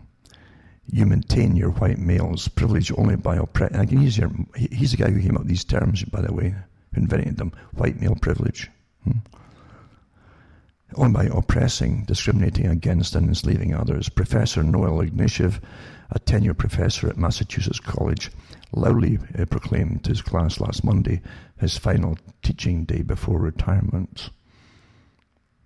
And it says, the good professor's sound, reasonable words resonate with every enlightened and progressive mind. They are indisputable and no one can debate them. They should not be controversial in the slightest, yet remarkably few far-right extremists object to Professor Ignatieff's advice. The professor, however, reported having a standing ovation from his largely white and middle-class students. Professor Ignatieff's critics say that openly calling for students, even if they are white males, to kill themselves was inappropriate and perhaps excessive. In this article, we'll look at the other side of the issue. So this is from Ivan Fernando, the interviewer. I understand that a few people objected to your advice to your white male students on your last day of teaching. Why do you think that is? Professor Ignatieff, I can chalk it up to white supremacist attitudes. This is the communist talking. You always blame anybody who complains. You're a supremacist, you see. The goal of destroying the white race is simply so desirable, he says. It boggles the mind trying to understand how anyone could possibly object to it. Those who object to my advice, knowingly or perhaps unknowingly, are themselves white supremacists. They wish to go on oppressing and exploiting other races and maintaining their own privileged positions of power. That is a conscious and sometimes subconscious motivation of all of my critics. That's why they object to destroying the cancer of humanity known as the white race, that ugly disease which dares to call itself a people and a culture. Because this isn't hate, you understand? No. And Ivan Fernando says, all whites or just white males should commit suicide, question, right? Ignatieff says, obviously all whites need to be destroyed, but why not start with white males? They are behind most of history's greatest atrocities. Besides, some of the brothers like to bang white women. Eventually white women can breed out, but my feeling is that if you're a white male, you should kill yourself now. If you're a thoughtful person with a social consciousness who considers himself white, you'll consider suicide. It's the right thing to do. Let me read you an email that I received today from a xenophobic white supremacist. And he goes into this email that said, I'm not a racist. In fact, I'm an avowed anti-racist. I think calling for all white males to kill themselves is extreme. When you say that every white person is bad or advocate violence against them, it sounds almost as though you're becoming a kind of racist yourself. You say it is good for everyone to be proud of their culture. Blacks, Mexicans, and everyone else. Why should whites be the only exemption? For the sake of argument, supposing whites have wronged many other races historically, should we punish people today for their ancestors' sins? Today, minorities have affirmative action and generous social welfare programs to protect them. Can we really say that most whites are racist now, or that the government is? Should blacks who descend from blacks who owned or sold slaves feel guilty and be punished for ancestral wrongs? And Ignatieff says, I know, mind-boggling, but what observed in the rational line of reasoning, they just throw logic out the window entirely. It's impossible to dialogue with these people. Notice the blind and irrational hatred behind every word. This is someone who's just complaining about them wanting to kill the whites. The rational hatred behind every word. No one has committed violence, genocide, and dispossessed on the levels of white males. That's a lie too, right? That's a lie. Have you read some of this, the black history of the Zulus and so on? Have you read about the Incas and the Aztecs and so on, different groups in Latin America? Where some of them bred tribes. They bred them as slaves. They bred them and used them as sacrifices. But let's not talk facts here. This is the whole purpose of white male culture, is to perpetuate their privileged status and continue their oppression of non-whites. Whites don't have a culture like other races in which traditions and customs are preserved as an expression of a common identity. White culture is an entirely economic and social culture, which is about shutting out other people deemed non-white as a means of preventing their social and economic advancement, etc., etc. This guy goes on and on and on. And this is the guy who came up with all these ideas, you know. And the thing is, too, I think it's explained in better detail, actually. Explained, because what you're hearing here, too, is communist speech, where if you're black, because if you have black folk, too, getting called white now by some of the Antifa groups and so on, the communist groups. But see, this is the idea. If you accept any of the values of earning money for yourself, smaller government, right, deciding for yourself what you want to do with your life as an individual as opposed to collective, then they call you white. That's part of the communist technique, because the revolution is everything. Terminology is fluid, you see. They can change what they mean by using different words, or they keep the same thing as what they mean by using different words all the time, confusing you, the listener. that is the verbal fluidity. So anyway, I'll put up the article from I think it was G. Edward Griffin who talked about this particular professor.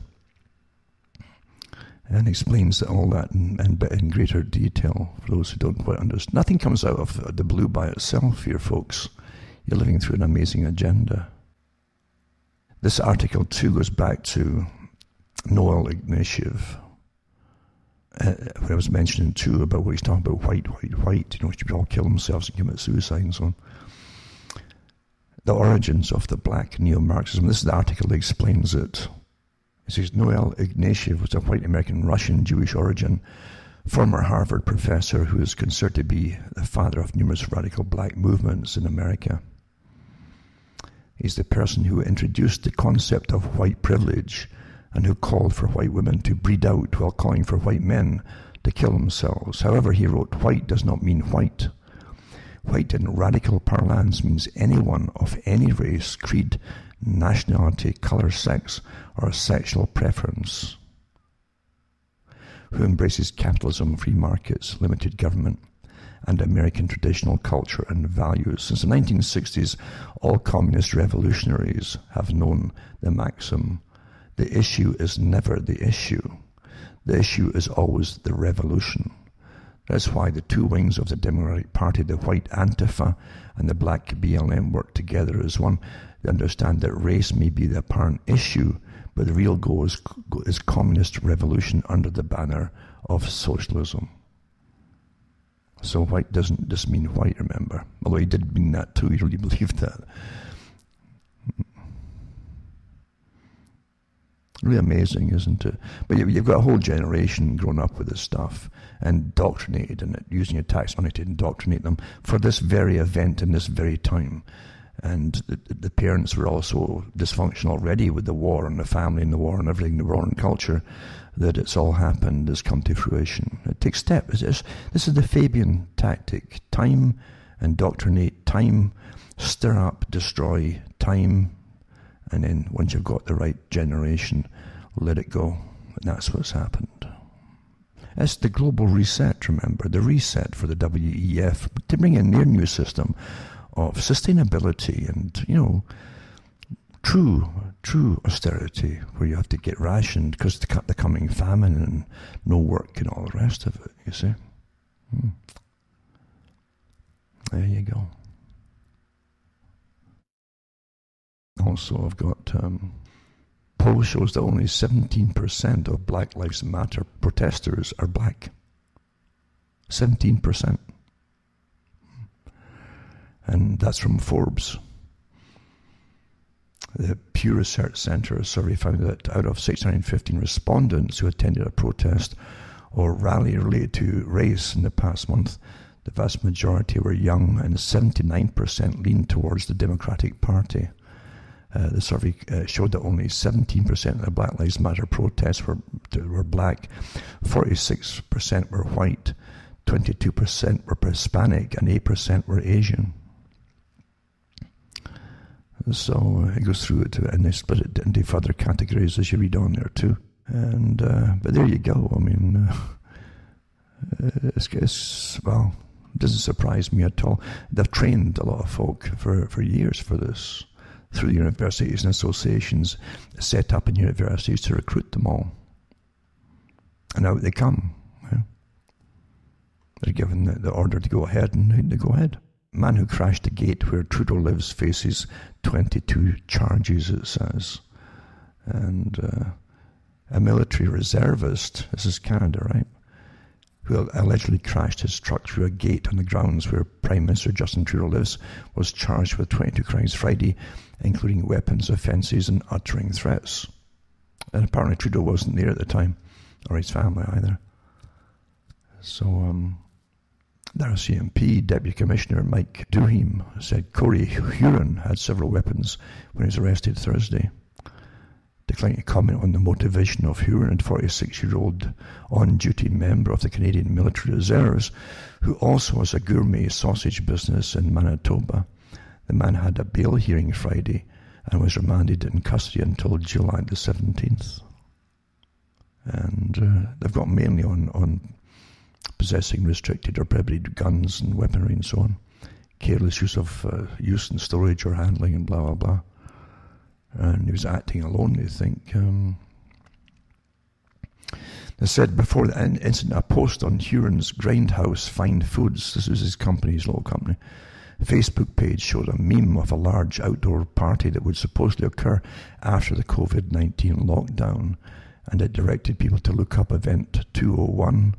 And listen how they word this here, so interesting. There was an Event 201, right? is published by the groups involved in Event 201, the Johns Hopkins University and the Bill Gates Foundation. And it says, a worldwide pandemic preparedness exercise run last year that conspiracy theorists sometimes use to suggest Microsoft founder Bill Gates is behind COVID-19. No, it was just coincidence they had these meetings and so on about a coming virus threat and all the rest of it. Anyway, it says, police believe Huron crashed his truck through the gate at 6:30 and so on. The truck was disabled. The suspect spotted with a rifle before being contained in a greenhouse. And so he was arrested 2 hours later. It sounds to me like the guy's business took a dive because of the lockdowns and stuff. That's what I would imagine, right? I would imagine so. You've got to remember too, as I say, it was 40% of the businesses that were closed down mandatorily are gone for good now, in the States and Canada. And you remember too, that's families and maybe children too, and arguments in the families with the terror and fear of losing everything and money and having to get along and survive, yada yada, and the stress all that creates, and folks go off. I'm presuming this had a lot to do with it, with this guy's particular business, because why else would he be going after Trudeau? We'll find out. Maybe Canada's pretty bad for ever giving you the facts on these kind of crimes, though. It can take years, and even then, often they won't tell you everything or anything at all to add to it. There you go. Nightmare in New York, how COVID-19, Black Lives Matter protest, and a Liberal mayor are turning the city into a no-go zone as murders skyrocket and shops are looted and 500,000 middle-class residents flee. There you go. That's one way of getting them to move, And it says, 2 bullet-ridden bodies lay sprawled in blood-stained concrete steps. Alongside relatives of the victims are wailing and collapsed to the ground. Another part of the city a gang of youths used spray paint to disable security cameras before robbing a corner store. Later, video footage captures police officers sitting helplessly in the patrol car as baying crowds hurl glass bottles at them. This is lawless New York, a city that was once America's glittering crown jewel, but which risks descending into mob rule. The murder figures have skyrocketed, and a combination of the coronavirus pandemic, Black Lives Matter, protests, and weak political leadership is in danger of achieving what Osama bin Laden could never have bringing the Big Apple to its knees. And it says that the scenes described above took place last weekend. Chioki Thompson, 23, and his friend Stephanie Perkins had been gunned down on the steps of Chioki's Brooklyn home. His school teacher mum, Sophia, wept as she said even as he died, he was trying to shield her with his body. It makes no sense. And neither of them did anything wrong and so on. And the gunman is still on the loose, and their families insist that neither victim had any links to drugs gangs and so on. But there's a lot of it going on because the cops are pretty well standing down. If I was a cop, it'd be the same thing. If you don't get national backing, that if you do your job, you're going to get backed for doing it. If you don't get that backing, then you're going to get hung out to dry if you do your job. They know that, And it's all the way up to the president, as you know. That's what I'm saying. I personally think that Trump was put there for his role, and everybody, the left wing and the right wing, Pelosi, they're all playing their part like a stage play, As I say, comparing it again to Peter Hitchens' article on being in the Soviet Union when it fell, there's that feeling in the air, yada yada. There's a feeling of something happening, even though you don't see so much happening.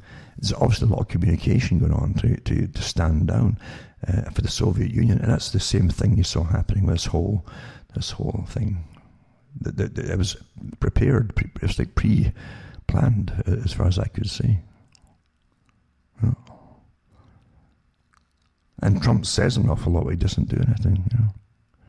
But then if he does do anything, regardless if it was Trump or somebody else in his place, that's what the communists would want as well, troops on the street. The only time I saw troops on the street in the West was before I came to the country here. but it was on TV in Britain a long time ago, and it was done by Pierre Trudeau, the dad, of Justin Trudeau. Because a small breakaway, more radical group, and because of the communication and communism is need to know on different levels, and they were doing their little communist thing. We'll do what we want, and we'll kill folk, and we'll kidnap folk, and so on, in Quebec, and they did it with some I think politicians or something. But Pierre Trudeau says, I'll put the troops in the streets, and in an interview they showed on television, it was shown in Britain. It says, oh, you can't do that. He says, oh no, well, watch me, he says, watch me. And he did. So it's so interesting to see that a guy who was the head of the Young Communists, the common term for Canada in the 1950s, used that very technique to quell communism, because he was already in charge of the country. He knew it would take the Fabian style another 20, 30 years to bring full communism in. And it was much more successful that way, because the folk drift into it not knowing that it's actually a communistic, socialistic system they're into.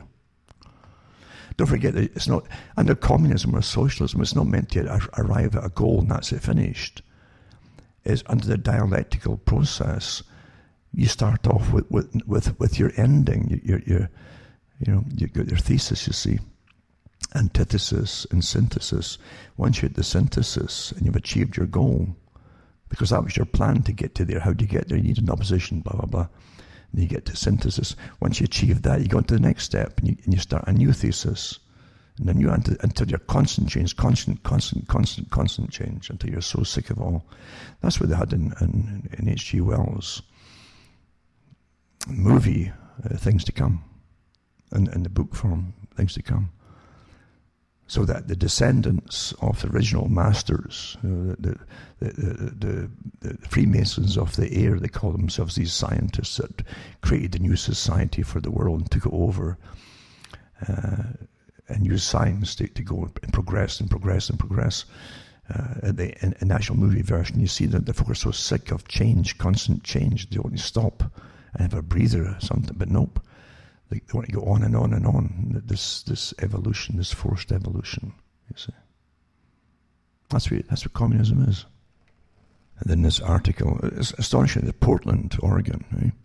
Now Portland, for years, has been called a model city by the United Nations for sustainability and bicycling instead of cars and being goody and all that kind of stuff, and doing all they can for the new equal society. So this article is posted July 4th, right? And it says, for the third time this week, a riot was declared in downtown Portland when the Hatfield Federal Courthouse was attacked around 4 a.m. on the 4th of July. The area around the federal courthouse remained in an active situation for a time, authorities said, but by 6 a.m. the area seemed much more calm, with a group of about 15 people dancing.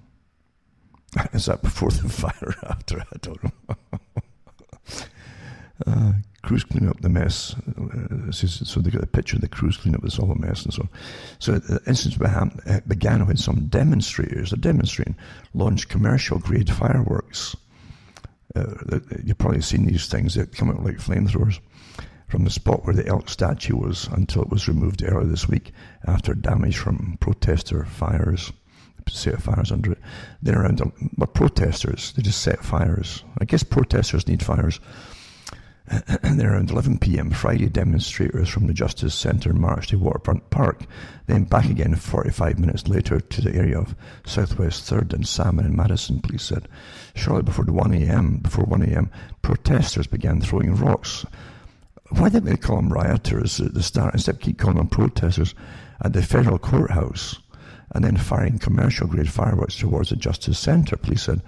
Some people dragged material in barricades and began to make a fence in the area of Southwest 3rd and Main, authorities said. So the police says they stayed away from the demonstrators as there was not an identified life safety risk. So the cops are doing nothing unless folk are actually going to get killed or whatever. No tear gas was used and so on. Remember, as I said, there's a moral state of goody two-shoes, that state. So even the cops just don't want to interfere, and they're all being goody, you know. And It says, Wheeler calls for an end to violence. What violence? They're just protesting. And Mayor Ted Wheeler on Friday issued a public plea to end the violence that has roiled the city for more than a month. He acknowledged the reasons why the city is on edge: an escalating global pandemic, the possibility for a deep and prolonged recession. No kidding you. This COVID was to make the recession happen. A depression, worse than the 1920s and 30s, folks. That's where you're going to head with it. That is the plan, eh? It always was the plan. The last thing you do if you want to deal with something, you don't lock up everybody who's healthy and lock down and literally stop the economy. It is all planned this way. And the WEF has admitted that this is their global reset. Anyway, to bring all the agenda in. So the calls to action by the thousands of non-violent demonstrators have been heard, and he noted the city council has begun the difficult necessary work of dismantling institutional racism. But he says he's deeply concerned groups who continue to perpetuate violence and vandalism on the streets, and so on and so on, instilling fear in the communities. He says they continue to hurt small businesses owned by people of colour, instill fear in communities of colour, and start fires in buildings with people inside. This is true. They're setting fire. They're actually locking the doors, so they can't get out. They're protesting, mind you. So starting fires in buildings with people inside. This is the mayor talking. In one specific case, even bolting the emergency doors so that they could not escape. These attacks undermine public safety in the community, and they harm the very people and businesses we need to be lifting up. What about all the other businesses?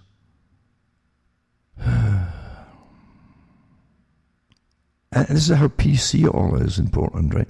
Wheeler said he's keenly aware of the concerns about police actions related to demonstration activity and wants a full and thorough review of all use of force tactics and meaningful public transparency. The cops are just sitting back, by the way, eh? But I guess if they're doing it at all, they're going to get investigated. So why not just burn everything down, then, eh? That's what the rioters are thinking. Imagine locking the door. There's murder right there. It's attempted murder. If it didn't kill anybody, it's attempted. But this protesting, it says. This is amazing double-speak, eh? Left-wing activist wants to replace the Star-Spangled Banner with John Lennon's Imagine. This is a term that's used by Bill Gates. You'll see the WF and all these different ones working at high tech, to imagine the different futures. And Bill Gates wanted to reimagine education, he said, using all the programs and working at home rather than going to schools and all that. New education, imagine it, he says, reimagine. So they want to imagine. You can imagine lots of things, but it's got to be along their agenda. You can't use your own imagination. Like thinking, getting back to any kind of normality and an income and staving off starvation and stuff like that. Yep. So it says, there you go. The activists want to replace us with Lenin's Imagine. Imagine there's no people and there's no religion too, no earth below us, only sky above us and all that stuff. And all wonderful, isn't it? It's wonderful. We're floating in, and maybe it's just LSD, because John Lennon liked a lot of LSD. And he'd be the first to admit that, by the way. And he did talk about equality and rights of the people and so on, and how we should all share everything and stuff like that, you see. And not go to war, that was true, not go to war. For those who are burning, locking folk inside as they burn the place, he said, don't go to war as well, he meant governments as well, maybe. And he did believe, he really did believe in animal rights and things like that. And he bought, so much so that he bought a mansion with his wife, Yoko Ono. He bought a mansion for his wife to store all her furs and minks in, at a specific temperature and humidity to keep it all in pristine, because it's worth a lot of money now. And but not that John cared about money. I mean, he really didn't. And you don't care about money when you don't have to worry about it. I suppose that's really what happens. But yeah, get rid of all religions and all the rest of it. The people just live in all happy and harmony together, eh? Living for today, eh? And we all live in a dream. The dream. Children of the dream. Huh?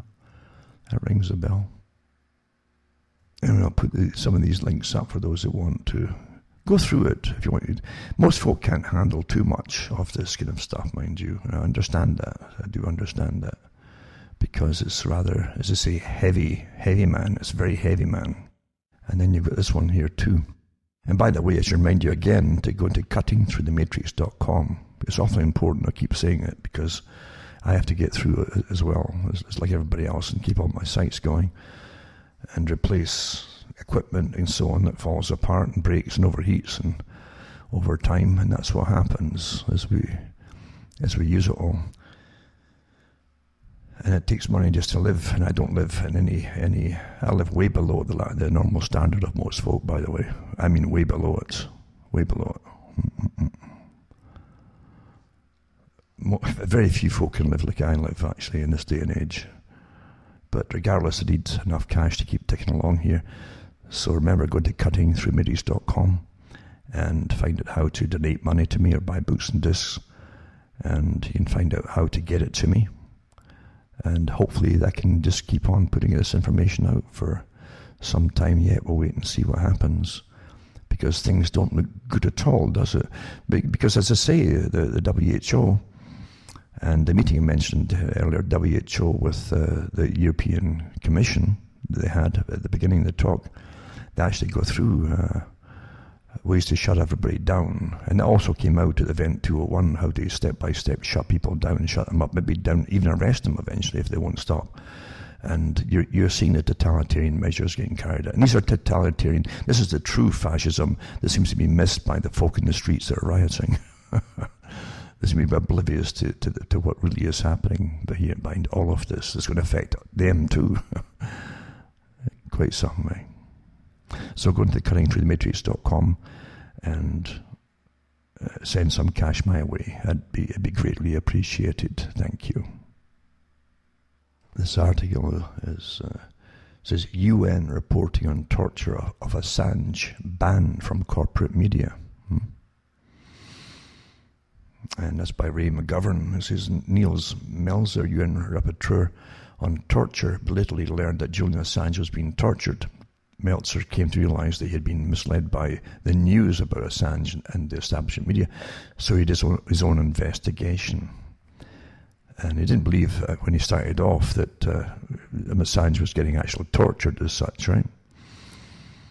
And he says that this op-ed has been offered for publication to The Guardian, The Times, The Financial Times, The Sydney Morning Herald, The Australian, The Canberra Times, The Telegraph, The New York Times, The Washington Post, Thomson Reuters Foundation, and Newsweek. None responded positively. This shows you how they're all colluding together in the big global agenda. Eh? Oh, we play the left wing. Oh, we play the middle. We play the right wing. They're all in it together, folks. They're all planned together. They work together. The title given is op-ed in Medium on June 26, 2019 was Demasking the Torture of Julian Assange on the occasion of the International Day in Support of Torture Victims. Right? Beginning in the text of Meltzer op-ed, it says, I know you may think I'm deluded. How could life in an embassy with a cat and a skateboard ever amount to torture? That's what I thought too. It says, when Assange first appealed to my office for protection, like most of the public, I had been subconsciously poisoned by the relentless smear campaign, which had been disseminated over the years. And that's how it works, isn't it? You're already given your opinions on what you think and what you like, dislike, or who to hate. By the media. Like most of the public, I'd been subconsciously poisoned by the relentless smear campaign, which had been disseminated over the years. So it took a second knock on my door to get my reluctant attention. But once I looked into the facts of the case, what I found filled me with repulsion and disbelief. Surely I thought Assange must be a rapist, but what I found out that he has never been charged with sexual offence. Did you know that? You've all thought differently, haven't you? You've read it elsewhere, it's been different. He was never charged with a sexual offence. This is true. Soon after the United States had encouraged allies to find reasons to prosecute Assange, Swedish prosecution informed the tabloid press that he was suspected of having raped 2 women. Strangely, however, the women themselves never claimed to have been raped, nor did they intend to report a criminal offence. Go figure. Moreover, the forensic examination of a condom submitted as evidence, supposedly worn and torn during intercourse with Assange, revealed no DNA whatsoever, neither his, nor hers, nor anybody else's. Go figure again. One woman even tested that she only wanted Assange to take an HIV test, but the police were keen on getting their hands on him. Go figure once more. Ever since, both Sweden and Britain have done everything to prevent Assange from confronting these allegations without simultaneously having to expose himself to US extradition and thus to a show trial followed by life in jail. His last refuge had been the Ecuadorian embassy. All right, I thought, but surely Assange must be a hacker. But what I found is, and it gives you, by the way, a link to all the rest of the stuff, but so what you found is what? Baby steps in truth. Expect to find almost nothing in the US or other Western media about how a publisher, he's a publisher, right? He's not a hacker, of authentic documents has been set up to spend the rest of his life in prison. This is in his life in prison, LAV. But there were some glimmers of truth shining through German, Swiss, and Austrian media earlier this year. In February, one of the main German TV channels, ZDF, did a highly unusual, instructive interview with Meltzer, focusing on the sexual allegations in Sweden. Meltzer is fluent in Swedish, big help, as he personally pored through the relevant documents, some of which had been fixed. Ordering of the ZDF programs, Ray published German TV exposed the lies that entrapped Julian Assange. There's links to it too, by the way, of these interviews, and how they expose the lies. Right? The article begins, truth has broken through, this is the translation, for those confused about how a publisher ended up in a maximum security prison in London with a one-way extradition ticket to court in the US and the rest of his life behind bars. One of the main German TV channels, IDF, ran 2 prime-time segments on Wednesday night exposing authorities in Sweden for having made up the story about Julian Assange being a rapist. Until last night, most Germans, as well as other consumers of major media in Europe, had no idea of the trickery that enmeshed Assange in a spider web almost certainly designed by the US and woven by accomplices in vassal states like Sweden, Britain, and eventually Ecuador. ZDF punctured that web by interviewing UN rapporteur on torture Niels Meltzer. It says both ZDF programs show Meltzer being interviewed with minimum interruption or commentary, letting his findings speak for themselves about how allegations against Assange were made up and manipulated to hold him captive. This particularly scurrilous allegation that led many, including initially Meltzer, to believe that Assange was a rapist, a tried and tested smear technique of covert action, was especially effective. The Swedes never formally charged him with rape, or with any crime for that matter. ZDF exhibited some of the documents Meltzer uncovered that shows his sexual allegations were just as invented as the evidence for weapons of mass destruction before the attack on Iraq. Meltzer's indefatigable efforts to expose what Assange has gone through, including psychological torture, met with some modest success. And it goes on and on and on. And you can read it, there's much more to it. But yeah, when they want to set you up, you'll be an absolute most evil character the world's ever seen. And most folk will believe it, because you can't believe folk would smear something like that. There must be some truth behind it, you see. Great song, Mary.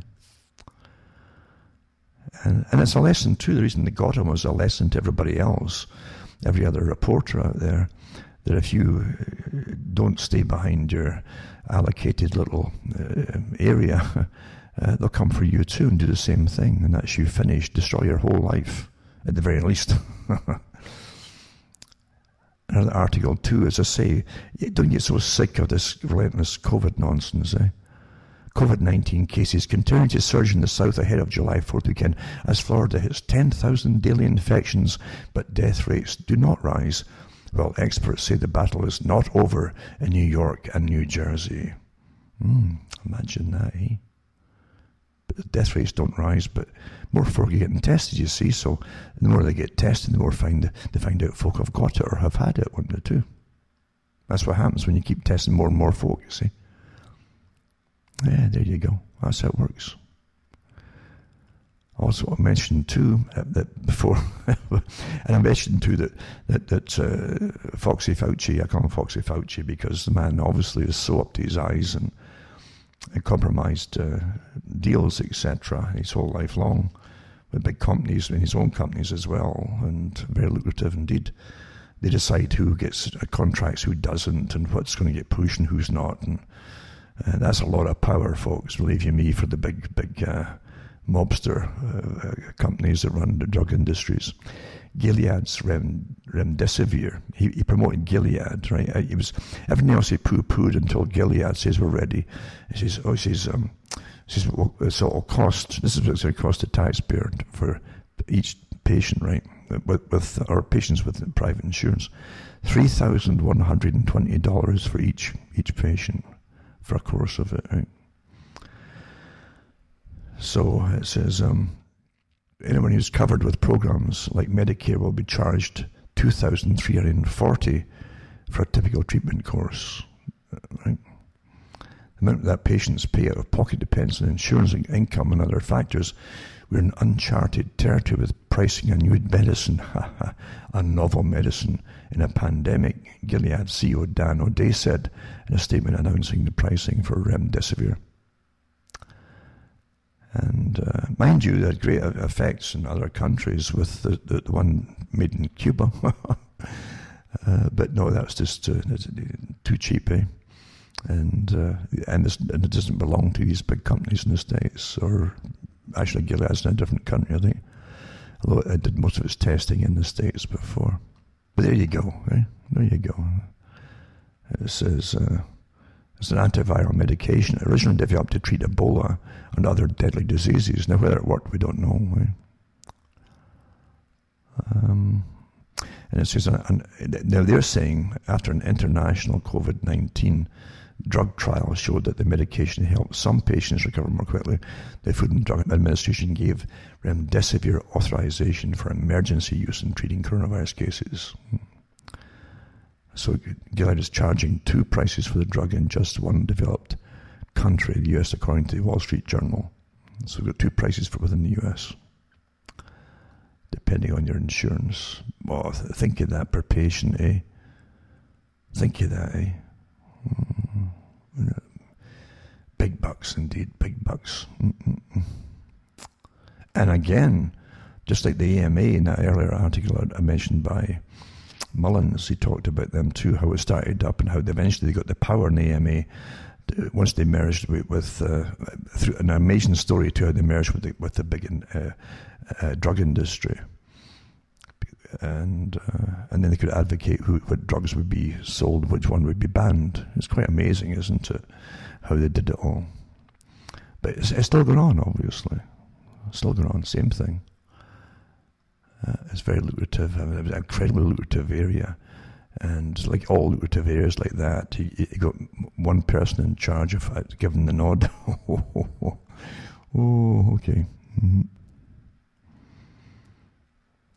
Another article here too is to do with the socialist dream becoming, or will be, a nightmare, it says here. And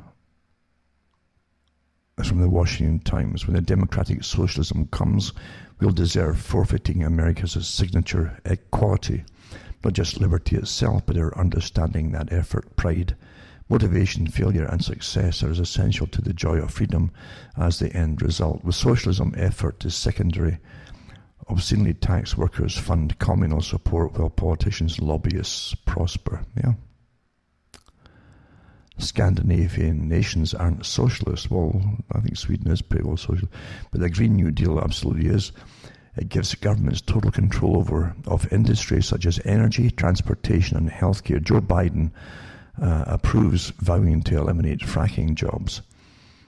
And architect Alexandra Ocasio-Cortez advises him, rebrand it all you want, but socialism remains a failed Marxist manifesto that has only brought oppression and horrific loss of life. America was meticulously crafted to give the majority of people the greatest chance at independent lives as possible. This is the purest application of liberty ever conceived by imperfect humans, ultimately ending entrenched slavery. Socialism crushes it, seeking cookie-cutter lives for workers and wealth and power only for ruling elites. Well, the ruling elites already got the power, and they are the WF at the top, at least working for them, a lot of them. And they want socialism because it's going to work faster, more efficiently for them to control all of us. In socialism, you just obey, you jump, you see, you have no option. There's no, wait a minute, you can't do that to me, pump, that's it. No, you just jump and do what you're told fast. And that's what they want, efficiency, see? That's true technocracy, efficiency. Not these awful problems with people with their rights. Such a nuisance, eh? Such an awful nuisance. I think of the folk who, just think in this last 6 months or so, with the people who have lost their freedom, lockdowns, of the terrible violence in homes with drugs and booze during this whole time, with stress, or money and things like that, and not getting out. And then being shouted at by cops in countries like Britain, where they can really decide swaggering. You can actually see them swaggering, you know. And telling folk they couldn't even go in their gardens and things like that. Just absolute madness, utter madness. And on it went for months and months. And then, we're going to light you up a little bit, but wear masks and keep 6 feet apart and out. All this stuff based on nothing. Oh. And then the folk again who couldn't see their relatives who were dying, elderly folk and so on. Imagine being dying and you're not allowed to even see the ones that care about you, you know. And you're the victim of it. And that's okay though, it's okay. These are the new rules, you see. And then again, what was it they told you? The WHO came out and said it. I put up the links, and you see the woman saying it, the WHO. Oh, she says, we don't think that people who are asymptomatic are spreading the disease. Very, very, very little chance of that happening. She said, oh, after no one getting to touch anybody, go near anybody or anything else. Or go and see the relatives.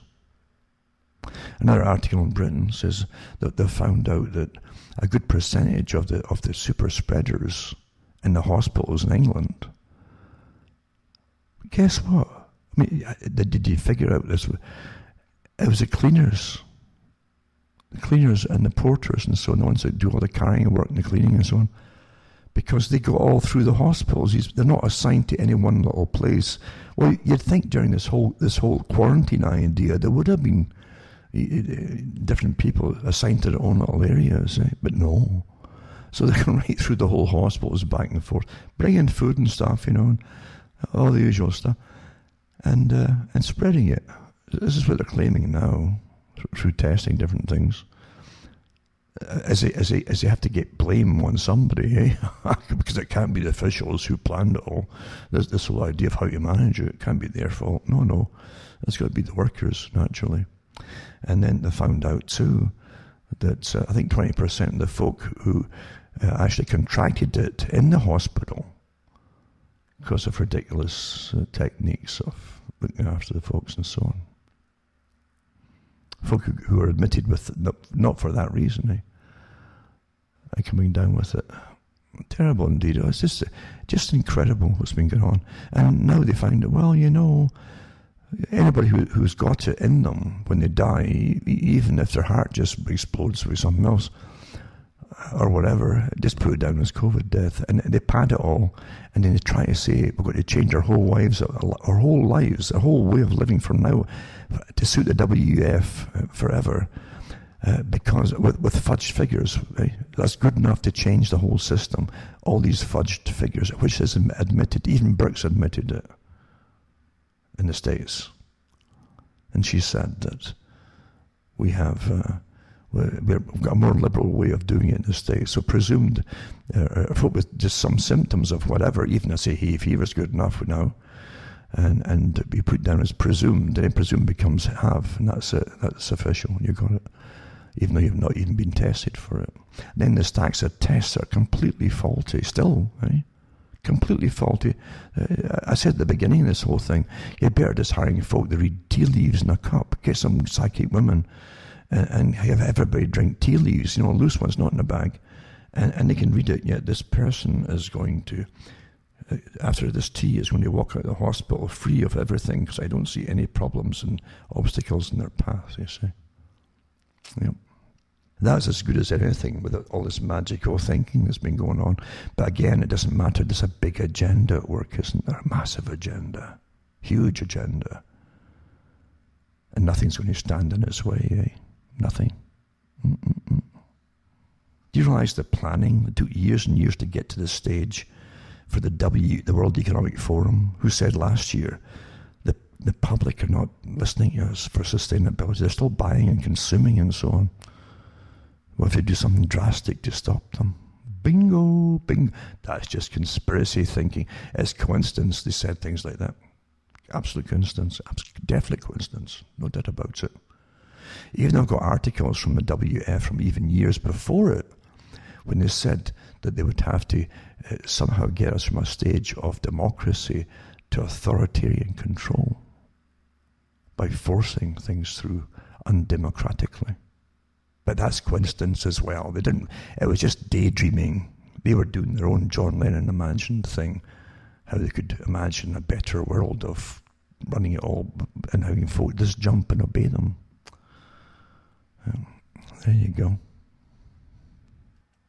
Now, if you look at this article here, it's United Nations News with Antonio Guterres, who's the 9th Secretary General of the United Nations, who took office of the 1st January 2017. And this is it's like a talk to the people of the world, you see. And with two visions of what might happen. One, if you go along the way that they're telling you to go along, and the terrible things that might happen if you don't go that way, you see. It's this or that. He's giving you a little bit of a real threat in a way. So he goes on about the 75th anniversary this year of the UN Charter. The vision of a better future. I love how PR companies make these speeches for him. Our shared, sees us, we, all the time, our shared challenge is to channel that collective spirit and to rise to this moment of trial and test. The pandemic has laid bare severe and systemic inequalities, both within and between countries and communities. More broadly, it's underscored the world's fragilities, not just in the face of another health emergency, but in our faltering response to the climate crisis. The climate, I forgot about it. Lawlessness in cyberspace, oh my God, cyberspace is just fire of pirates everywhere. And the risks of nuclear proliferation, eh? People everywhere are losing trust in political establishments and institutions like the United Nations. I didn't say United Nations, it was me. The emergency is compounded by many other profound humanitarian crises, conflicts that are continuing or even intensifying. Record numbers of people forced to flee their homes in New York City, and so that's me added that wee bit too. Swarms of locusts in Africa and South Asia, looming droughts in southern Africa and Central America, all amid a context of rising geopolitical tensions. The sky is definitely falling, eh? In the face of these fragilities, world leaders need to be humble and recognize the vital importance of unity. Here we go with these terms: unity, one, right, and solidarity. They love this little communistic terminology. The pandemic, as horrible as it is, must be a wake-up call that prompts all political leaders to understand that our assumptions and approaches have to change, and that division is a danger to everyone, right? No one can predict what comes next, but I see two possible scenarios. And it gives you the first optimistic possibility. If the world could muddle through, he says countries in the global north would engineer a successful exit strategy, and developing countries would receive enough support and demographic characteristics, namely the use of their people, would help to contain the impact. And then perhaps a vaccine would appear in the next 9 months or so that would be distributed as a global public good.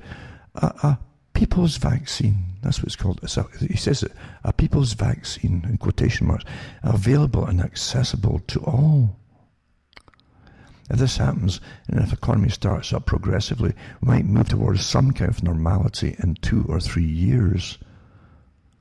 But there's also a second, bleaker scenario in which countries fail to coordinate their actions. New waves of the virus keep occurring, boom, boom, boom, boom. The situation in the developing world explodes, kapow, and work on the vaccine lags. Or even if there's a vaccine relatively soon, it becomes a subject of fierce competition, and countries with greater economic power gain access to it, first leaving others behind. That's the fearmonger. Oh, I'm not going to get enough, and we'll all be left out. Maybe they didn't give you an option of no one in the first place.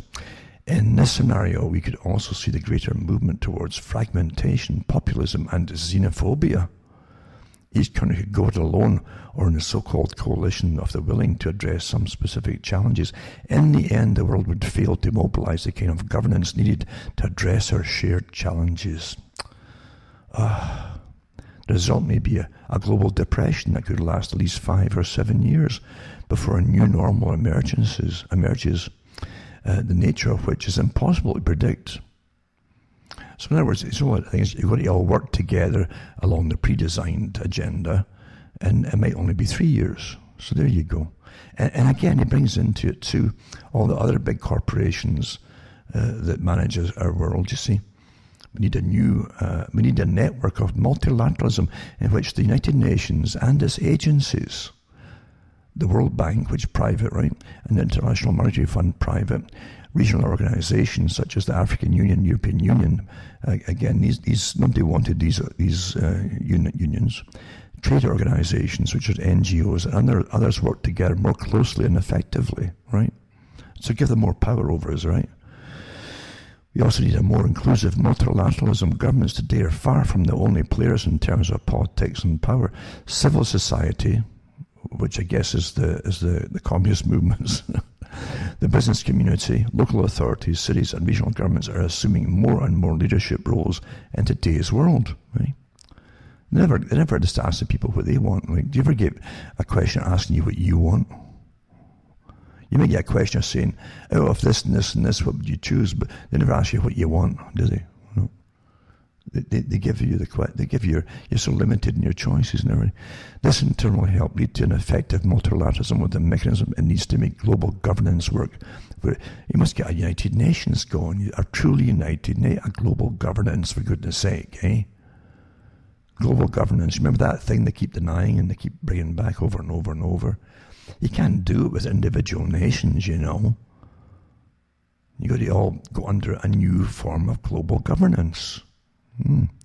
There you go. And they just happen to have it all worked out by the Rockefeller Foundation and different groups like that. They've already drafted it all up for you to follow. Yeah. And of course, democracy won't work because democracy is too cumbersome, as the Club of Rome said. You just can't get things done efficiently. Rights, human rights, and all that stuff, eh? They just never give up with the human rights.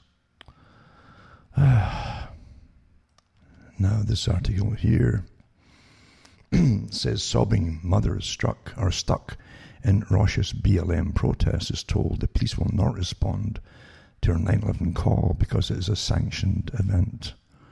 So she was on the phone for ages, stuck in her car with her child, when the peaceful protesters were running all over the car and jumping up and down and things like that.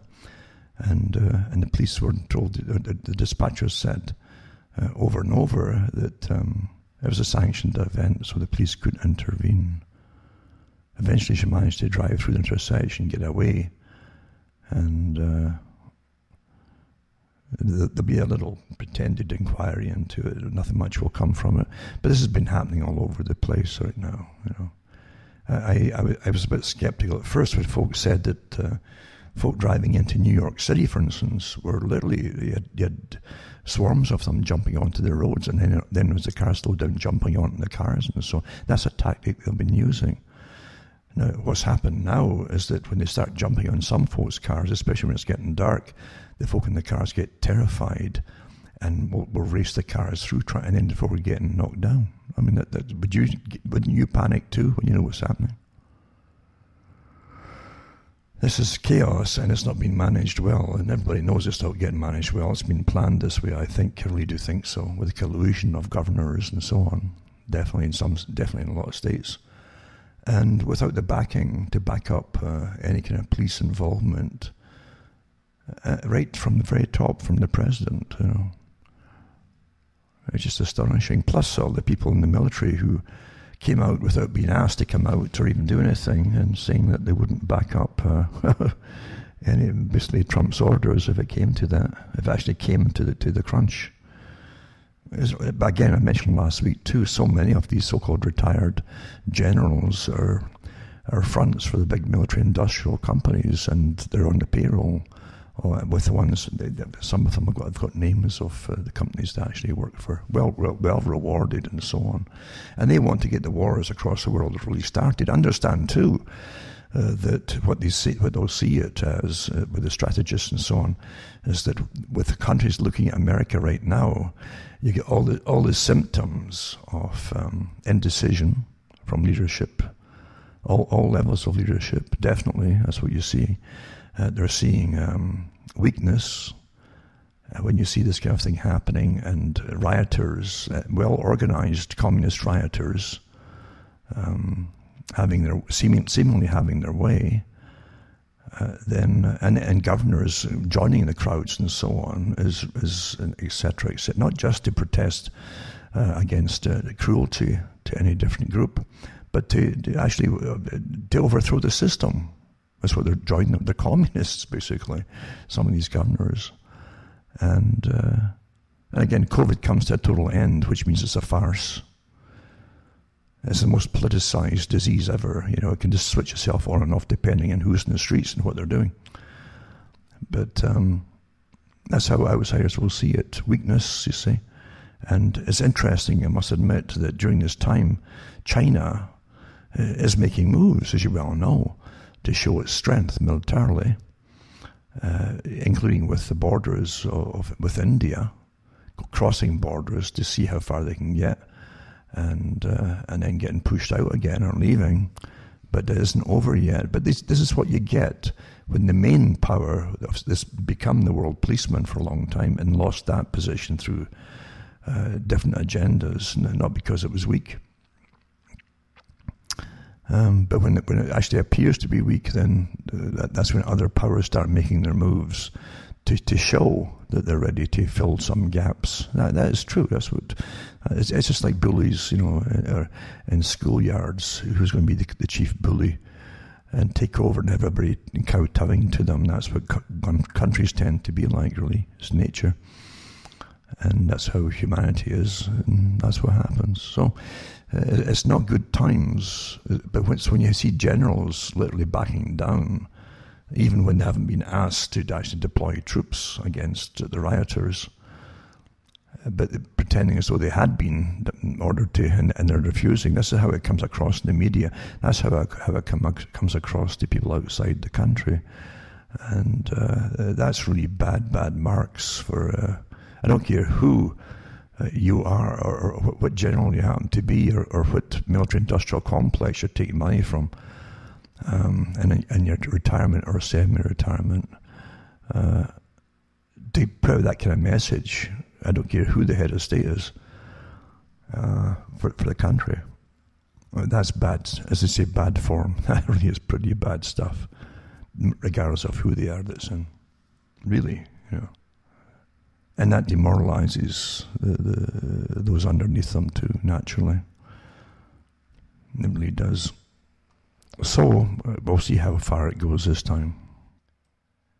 You know, the old saying is that the road to hell is paved with good intentions.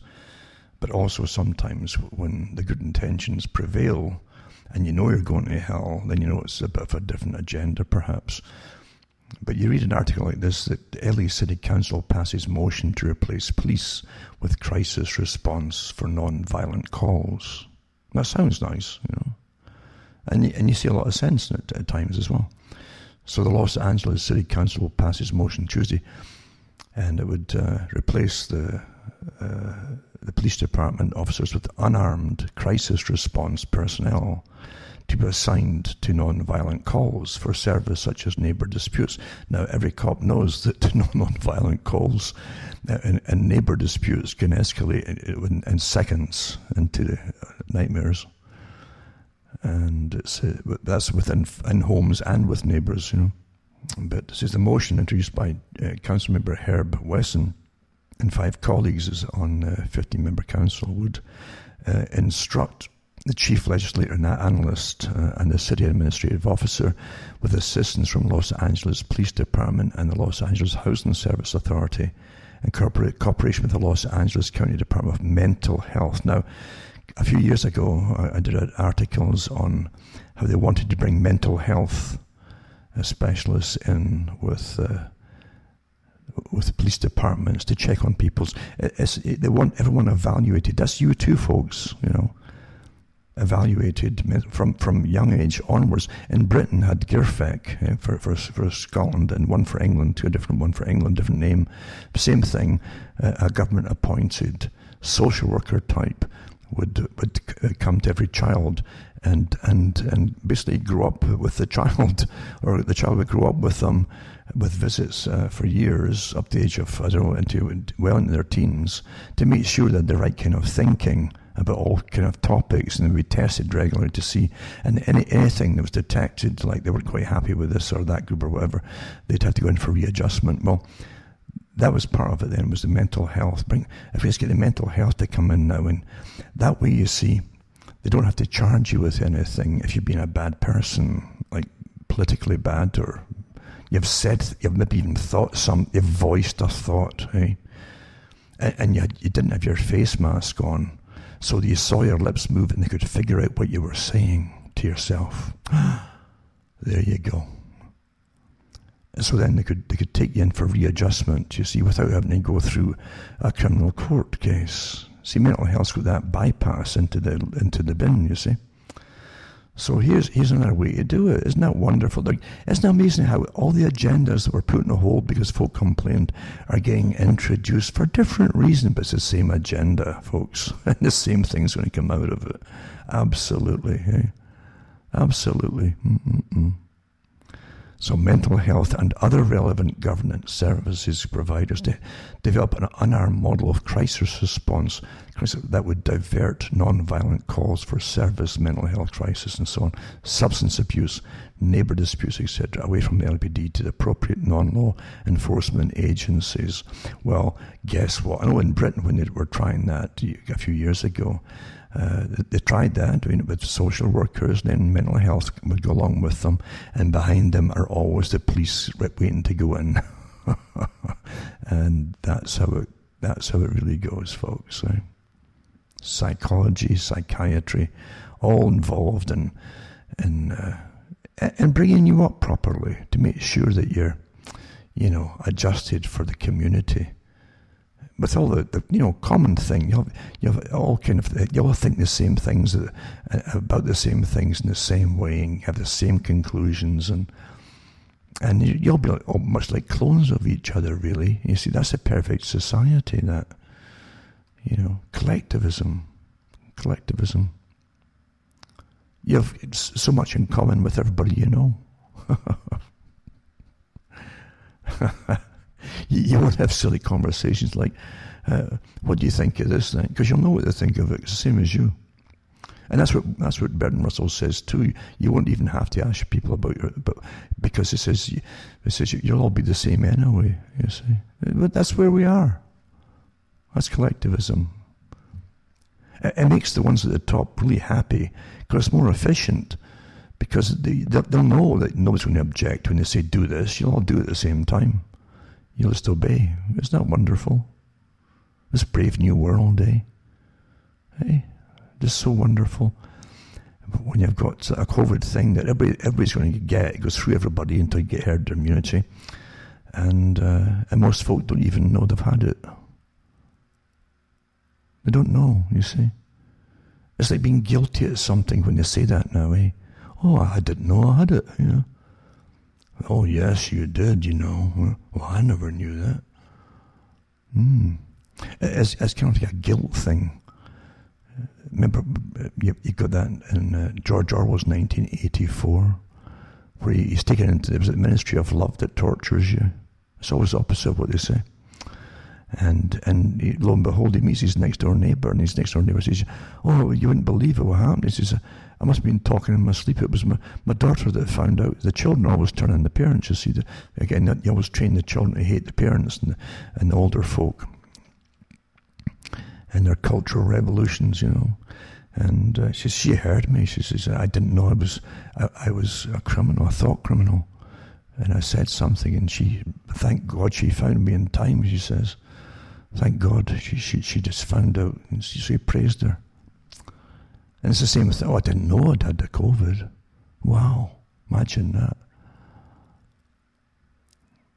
And you say, well, and they say, and you look at those little swabs that they've stuck up your nose and back of your throat. Are these really accurate? Well, they won't answer you there. Oh no, it's such a shambles. A lot of countries threw those things out. You know, they're so useless. Doesn't matter though, because false positives are awfully good. And again, too, it's a big agenda. When big agendas are at play, facts really don't matter. It's all preordained, you see. And it's just the elite that rule you already. As I said, the revolution you're going through, this fourth cultural revolution or industrial revolution is what I call it, it's a complete makeover for everything. It's the elite's revolution. It's the next phase of their own revolution, not the one on the streets that you're seeing. It's for the elites. They've talked about it for years. They've planned it. They've given it lots of details in it over the years where they're going to take it. And bingo, here we go. And the COVID is a handy way to get it there, obviously. There you go, folks. So, as I always tell folk, don't be really miserable and disappointed about things and depressed, because the more you understand, the more you can have a chuckle at things at the same time. And when you're really mature, it brings maturity to you. You realize that you have very little control over anything in this life, and there's such a system as this. Your house can get taken away any time for any reason they want, through environmental reasons. Anything they can think of, they can just take it from you. And everything you own can be just taken from you, boom, gone, you see. Confiscated for whatever reason they want. And you've very little decision making over anything at all. That's as you go into more and more into collectivist society, you don't have to really make decisions. A lot of folk, they say, well, like socialism that way, and they do like socialism because every decision's made for you under socialism. You don't have to do much thinking. You just obey, do a lot of obeying and all that, but you don't have to do much thinking about things.